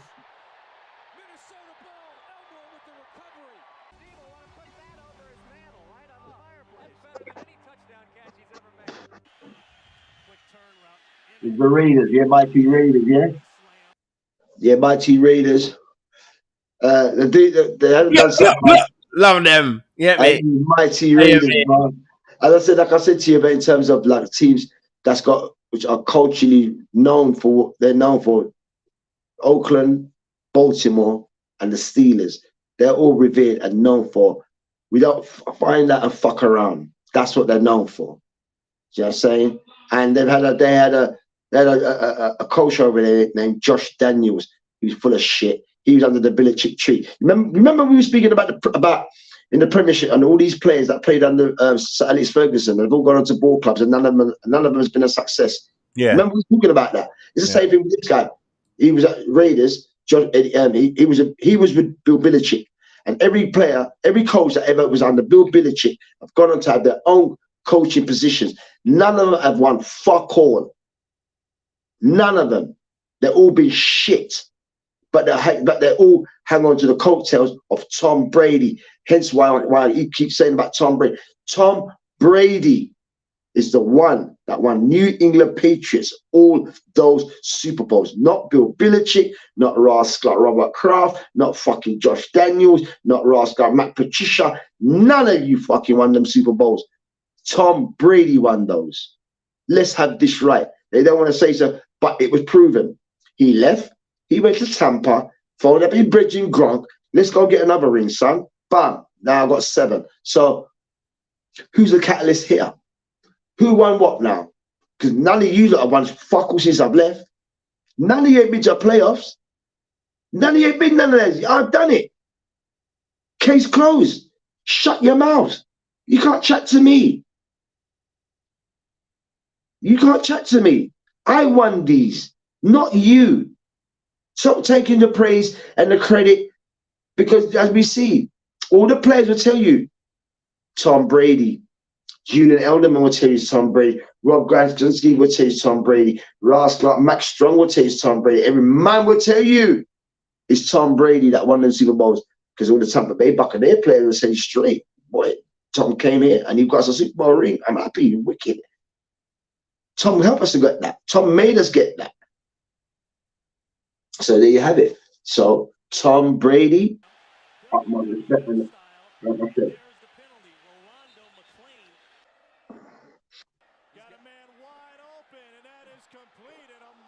special teams. Oh, oh. Those are Clemson Tigers, yeah? Cleveland. Oh. Steelers, okay, right. This team here, Steelers, Pittsburgh Steelers. As I said, very well, they're renowned and revered for hard-hitting football. Find out and fuck around, guys. They just blow you up. When them and the Ravens meet, it's ugly. It's UGLY. You ain't got no alibi. It's ugly. It's ugly when those two clubs meet. Baltimore Ravens and the Pittsburgh Steelers. Yes, YT, my brother, I love every time. But I wanted to say, as we close up, thank Carmen Monero. Thank you for your bar level show. Thank you for allowing me to be, as a co-host alongside with yourself. Being all the bar level viewers, many thanks, and many thanks for yourself, Carmen, for bringing this other segment of the NFL, Not For Long, and giving me a great opportunity to express the sentiments of what I see and what I do when it comes to this. So I'm so happy that I'm able to have a platform such as this to do so. Also, guys, any viewers out there, if you'd like to join us on the bar level, especially when it comes to NFL, if you love the NFL, if you're not very versed in it, you're still welcome to come to it, because, as I said, I can help school those along about the size, the pitch, the players, and all the rest of the stuff that one needs to know. If you know very little, if you're very such a scholar, if you're a scholar or an academic in the field of American football, I welcome that. I'm happy to engage with anyone who's passionate, who's driven, who loves this. So this is the platform for you, bar level. All right, 2024. Also look out for OF5s. on a long-awaited return, and also the Campsley Cookout, Campsley Blendery, the Campsley Workouts, the Bar Levels Sports Show that we do, and also don't forget my beloved brother Guna on the Sofa, and all the other future watch-alongs we have for the 2024 year, probably starting with the African Cup of Nations, because that kicks off next week, and I've been looking forward to see that. So Karma, again, to all the Bar Level viewers, many thanks. Please keep on subscribing to all of the channels that Karma's put up there: Campsley Cookout, Campsley Blendery, Bar Level, the Goon on the Sofa. So keep subscribing, keep coming. As I said, this is a platform for you. If you openly want to express your sentiments in any sports arena, feel free to do so, because this is the show for you. And as I said, build it and they will come, and that's what we are doing here. So Karma, enough luck. Viewers, thank you so much. Enjoy the full 2024 year, because I'm hungry and it's cold. Or you might miss the next big headline. Not for long, where every second counts and every topic is a touchdown. Catch the excitement, catch the insight, with MC50 leading the charge.